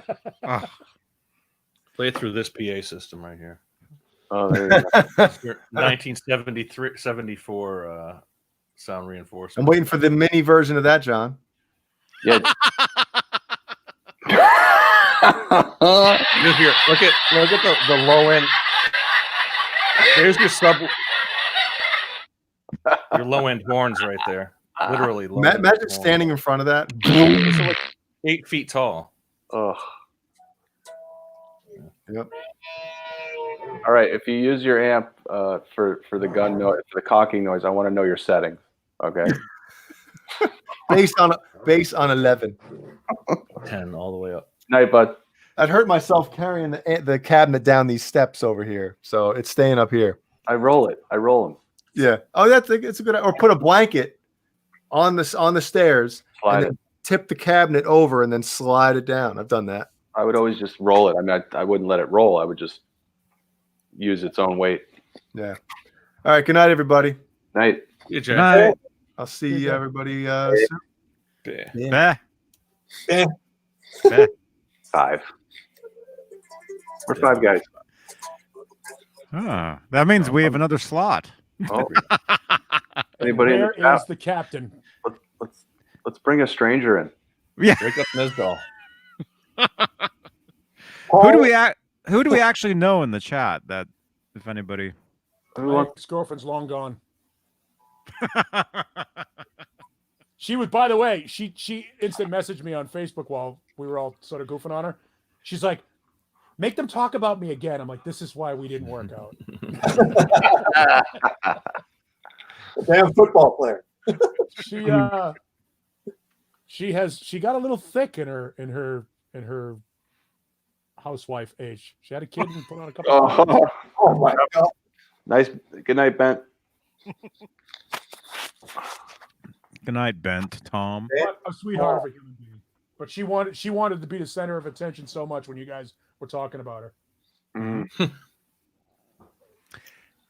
Hey, we welcome everyone. Yeah. Everyone's welcome. You got to earn that. Oh, Okay. I don't know what that meant, but No, some girls want to be the center of attention. Oh, it's no. always the ugly. It's always the ugly girl. But oh, There is a backstage here on StreamYard, so. Do we have an under the stage? Because that's where all the action happens. Did you build that into Mikey's bar? Yeah, and then You near build that Mikey's bar. John BL? Did you build that into the? Yeah. Didn't you hear? Did you watch? Who was it on Jason's show the other night? They were talking about Mikey's bar backstage. I know. Did you build it? Baby animals? Is it in Not yet? Okay. It'll be in the final version. Sure. Okay. Good. Don't worry about it. John, we were there. Literally, Caleb and I were there. At Mikey's bar?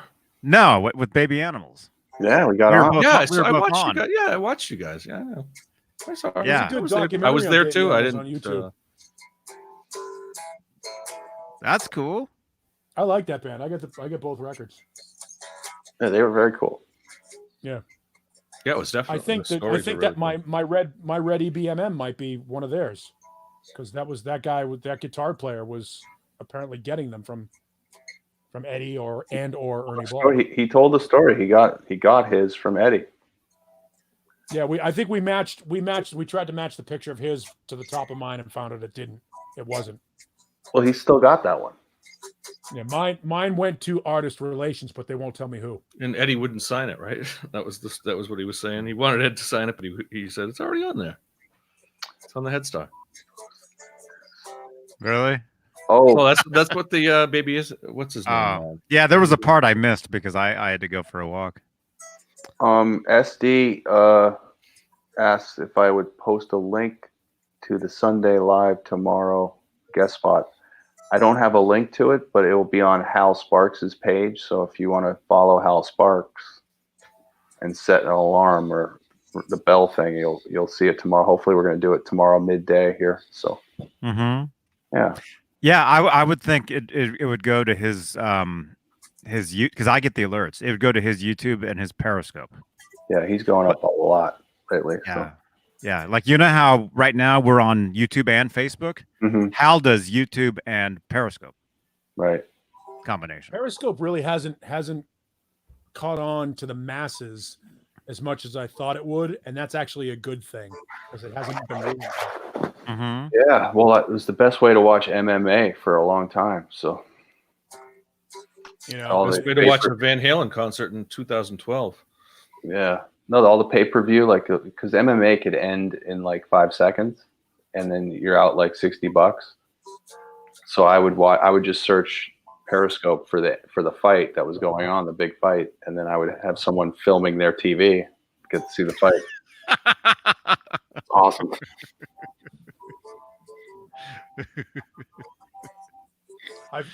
I used to get that way with Tyson fights, man. We would have these big parties when Tyson was good. End of the first round. Yeah. Yeah, we'd have these big parties. We'd all get together like 3 hours before the fight, watch the undercard, and drink, eat, make food, all that shit. All right, fight's on. Here we go.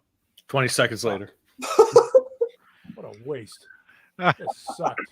I remember that. The Yeah. Buster Douglas fight. Yeah. Incredible.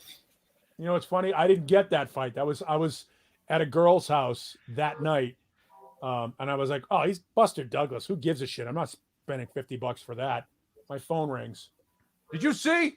Did I see what? Fucking Tyson got knocked out. Yeah. Get out of here. Put on the TV. They're like, "Oh shit!" Yeah. The greatest upset in boxing history. It was Didn't see incredible. it. Didn't see it. Unbelievable. The thing, things you never thought you'd see. That's what happened that day. That's two things happened to Mike Tyson. First, Robert Gibbons. Overconfidence. Second, Don King. That was if Don King had never got his hands on Tyson, Career would would have have been longer. Yeah. arguably would have been the greatest of all time. But Don King got him away from Kevin Rooney and Teddy Atlas, and that was the end of that. Who wants to come on and talk boxing with us? Oh, goodness. I'm good, actually. I got to do an early Easter egg hunt with the kids. So Oh, I saw your. Can I say this? I saw your eggs. What did I? I saw them. They're cool, man. You didn't have a bumblebee egg. I know it's hard to do yellow and black. I thought you'd have extra paint left over from your paint from the last guitar you did. I probably could have used paint, yeah. But we're just using dye. But no, I do it every year. So it's pretty funny. So. SD Design is asking if Hal Sparks is a comedian. Yes. Yes, he's a comedian, an actor. I've heard of him. Pretty good Talk show singer. host. Talk show host. Pretty good singer, too. Solid human being. You got He's an that too. entertaining guy. Good dude. Smart. Very super smart. Yeah. So, yeah. Good night, Dwight. Good Dwight. Mad Dog, I can go into the whole litany of what happened to Mike Tyson, but we don't have time. It's not that kind of a show. Just wondering if SD knows that Hal Sparks is the singer of Nerd Halen. I don't think he knows that. Okay. No, he's just a comedian. Yeah, no, he's a comedian, an actor, and he can sing. And he's the singer in the band. So, yeah, check it out. Oh, Nerd Halen. I've heard of them. Yeah. Nerd Halen. Oh, that's right. Nerd Halen. It says it on his thing right there. It seems weird though. Yeah, I it can't seems read. like a bunch of guys dressing up like nerds playing Van dress up. Halen It's songs. just dress up. You know, It's you know. fantasy land, man. Crazy That's what he idea. likes to do. It's if that's his thing, then let him do it. Never Yeah. seen Nerd Halen. You know, it's escapism. Fantasy land. Crowbar. That's how I know of Hal. Is from Talk Soup. I was a huge fan Oh, of that yeah. show Yep. back in the day. I And love the '80s. It was I remember him, but yep. He was on that too. He was a producer on that. I think he was a big part of that. Yes. program. Yeah, that was his thing. You can look him up on YouTube. Maybe it's on his channel or something. There's a clip of a bunch of his scenes from Talk Soup, and it's really funny. It's all like skits. He's so Really dry. good. I mean, his delivery is very dry. But I mean, I don't know if it's dry, but it's like, it's so Hal. I mean, just it's very, very unique. Yeah. Hey, Caleb. Matter of fact, I guess. Hang on, there's some stuff in the chat here. Renus Pink, is Nerd Halen all in-ear monitors? No, not yet. Looking forward to that someday, but no, not yet. G. Butchnoff wants a shirt. Go to our Facebook page and click the Shop Now button, and it'll take you to our Teespring account, and you could buy a shirt right there. Oh yeah. All kinds of shirts, hoodies, shirts. Can you buy guitar picks? The Nerd Halen guitar? No, you can't buy those. But I promised a bunch to send out, and then all this crap happened, and I haven't been able to. Send that. Caleb a self-addressed stamped envelope. Oh yeah, here's my address. I got a Matt Army Drab 5150 guitar waiting to be covered in those white picks. Speaking of guitars, what's this COVID build you're doing? Yeah, hold on. Yeah. Nerds. Yeah, SD Design. We have an Instagram page. You can find out all about us if you don't know what's going on. There it is. There's like 5 iterations of the Nerd Halen pick now. That's the only one I have. Yeah. So yeah, I'm doing another Kramer 5150. This is the first coat of white. So the second coat goes on tomorrow, and then I start striping all week to get even more accurate than I was one of the other ones I did. So you're just doing another one straight up? Yes, sir. Yeah. Yeah. Very striping mine. Had all the parts just sitting here, so I was kind of like, you know what? I'm gonna do one. I'll do another one, and I made a couple errors on the last one I did, so just trying to. I'm surprised. Yeah, I'm surprised you didn't try the 1984. I was thinking about it, but it doesn't hold any weight for me. It's always the Kramer 5150 that holds the weight for me. So you have it. I can do it better. I can do it better. So yeah, I'm doing. It's a Musicraft neck, SD Musicraft. Great. Yeah, it's all still Musicraft. It's just I had a couple stripes that weren't right, and I'm doing a bit of a different paint that I'm using. I went into this Duplicolor paint. I got Wimbledon white.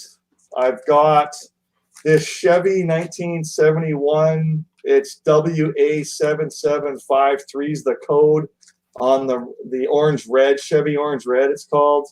And so Caleb, I got a question for you. Of all the striping you've done on your EVH guitars, the black, have you done gloss black or have you done like a flat? Do a flat, flat, and then a little like thin lacquer cover of that. Yeah, universal black or something like that. Yeah, so I've got universal black, but it comes in 3 different ones. There's glossy, there's metallic, and there's flat. So I bought a can of the flat. So I guess I'm going with that. There's the link to the merch, by the way, G. Butchnoff, and anybody else who wants some Nerd Halen gear, please.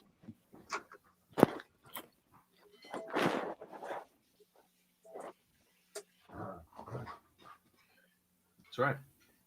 There it is again. Thanks, Johnny.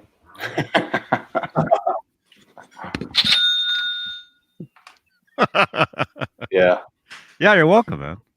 Yeah, SD design. Yeah, if you want hockey stick with a rosewood neck, I'd imagine probably Musicraft can do one for you.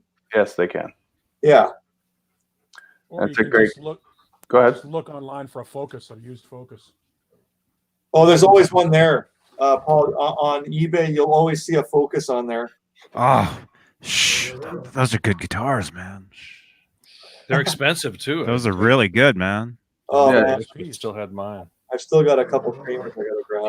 If you want the quality, so you go straight to the Musicraft site, build your own neck with anything you want. They got every little odds and end thing you can have. Yeah, SD design. He's got it. He says thanks. Yeah, SD, they're super nice, great customer service, and like Caleb said, they'll build you almost anything you want. And just be careful with the ordering sheet. Just double check it that it's what you really want. And it's Musicraft with a K, not a C. But you say you got it, so I'm assuming you found the site. Stop. Yeah, stop. Okay. No, and SD, if you want, if you want my specs or something like that, have a look at what I'm using. Make it easy for yourself. You message me or something on Facebook, Instagram. Well, and it's true because there are so many different little options you can have for a neck that you got to really be because neck I bought a Warmoth neck years ago. And it's like, you really got to be careful of every little spec because I've got a big list. This is the list right here for the neck. It doesn't work unless you do it right. 4, 5, 6, 7, 8, 9, 10, 11, 12, 13, 14, 15, 16, 17, 18, 19, 20, like 22 different questions you got to go through. Yep. But they're right down to the strict details. So however you want it.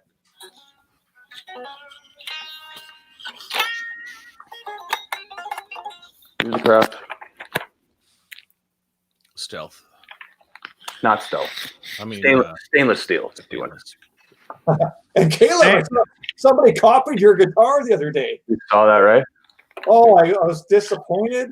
I love seeing in the comments like, "Oh, great idea!" I even put in "great idea." So that neck's getting some wear, Caleb. Oh, they're all getting it. Johnny Beane would not touch that neck.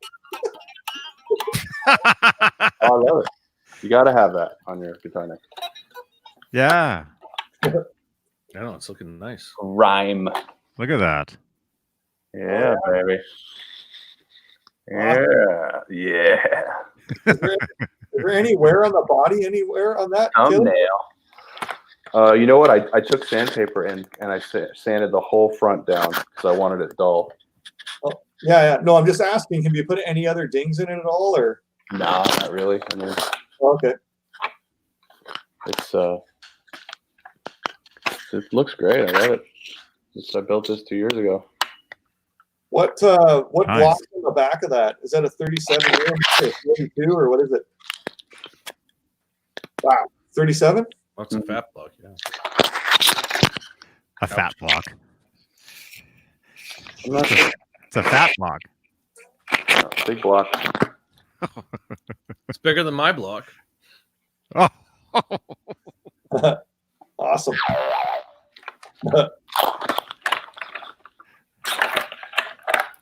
Let's see your block, Steve. Yes, Music Crowd, New Jersey. Yeah. Sorry. This is Oh, that's a wimpy block. no. This is the Whale Tail Floyd. This is a steel block. This is a 37 millimeter steel block. This is the Whale Tail reissue that was made by Jim Francis. I have two of these. I have one on my 5150 and this one.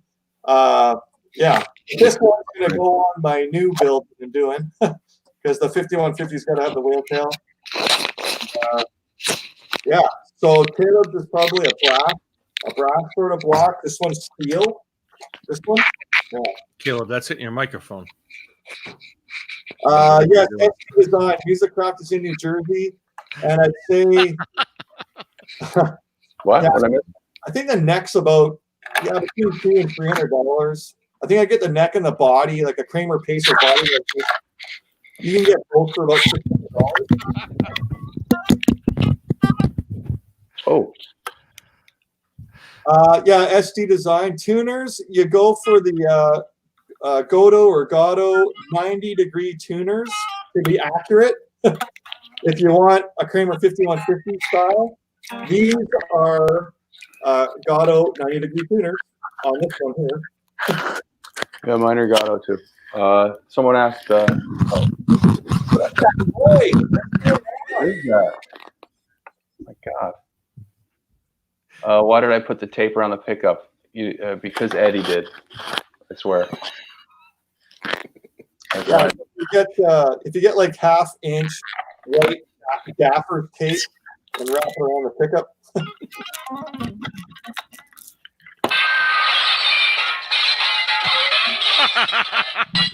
Whoops. I don't know what's going on.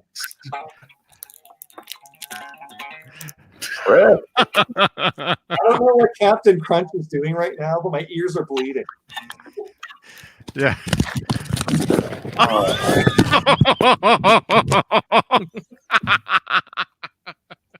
Yeah, I'm done. That's not me. All that crunching? That's a lot of crunching. What happened to Paul? Gotta take care of those dogs. Maybe you had an intruder. Oh.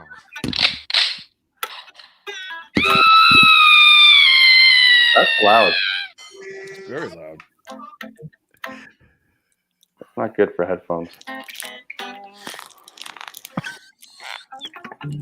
You guys hear that, Very No, well. no, Caleb, what's going on is the microphone on your shirt is rubbing against your guitar. Oh, you're kidding. So it sounds like somebody That's what eating started it. cereal.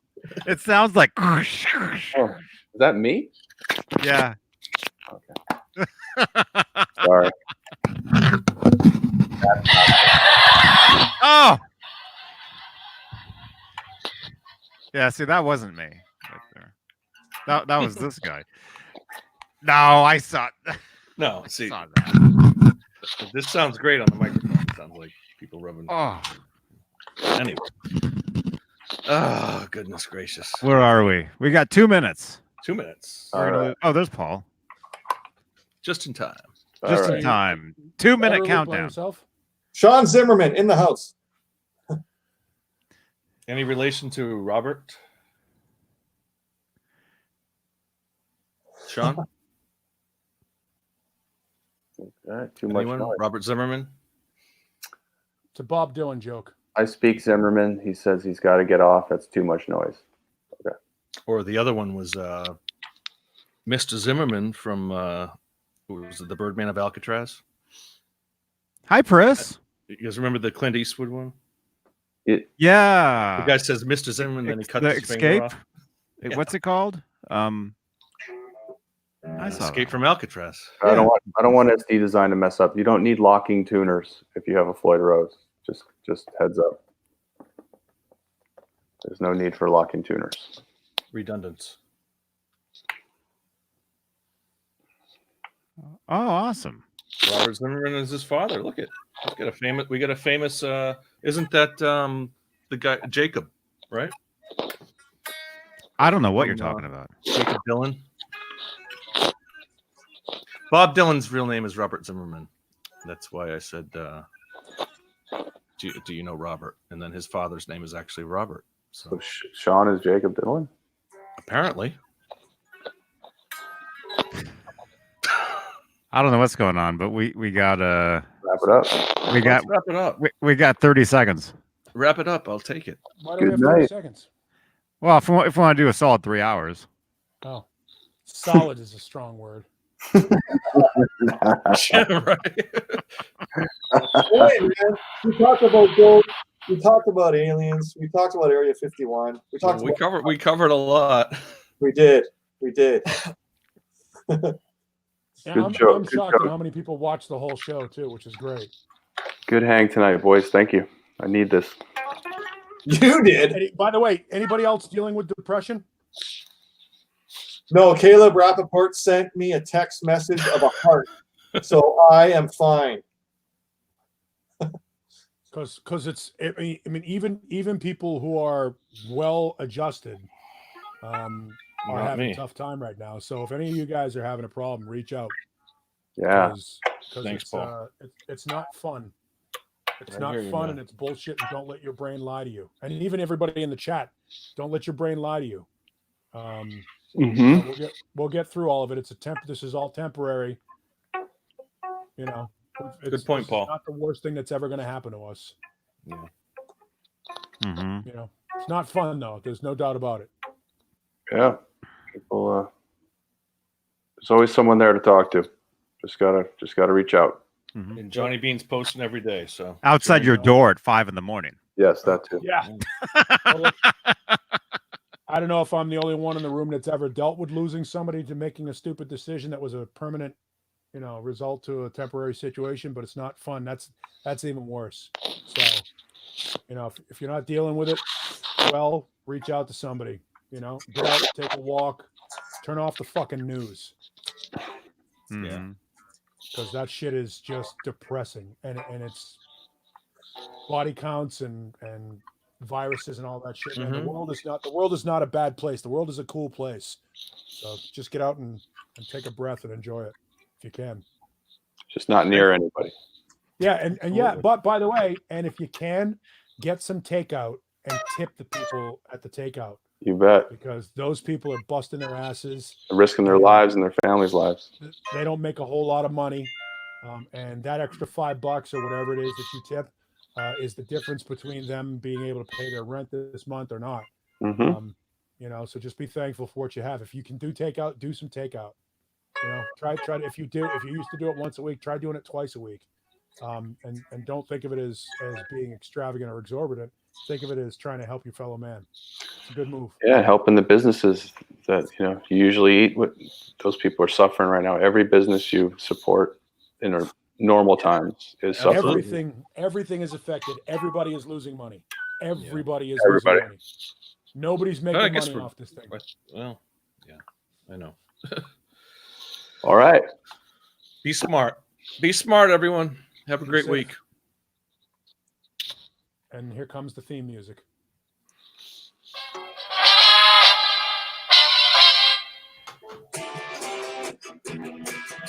Play us out, Steve. Play us out, Steve.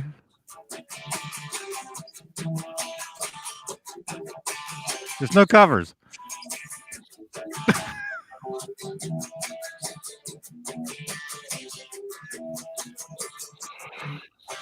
Bah.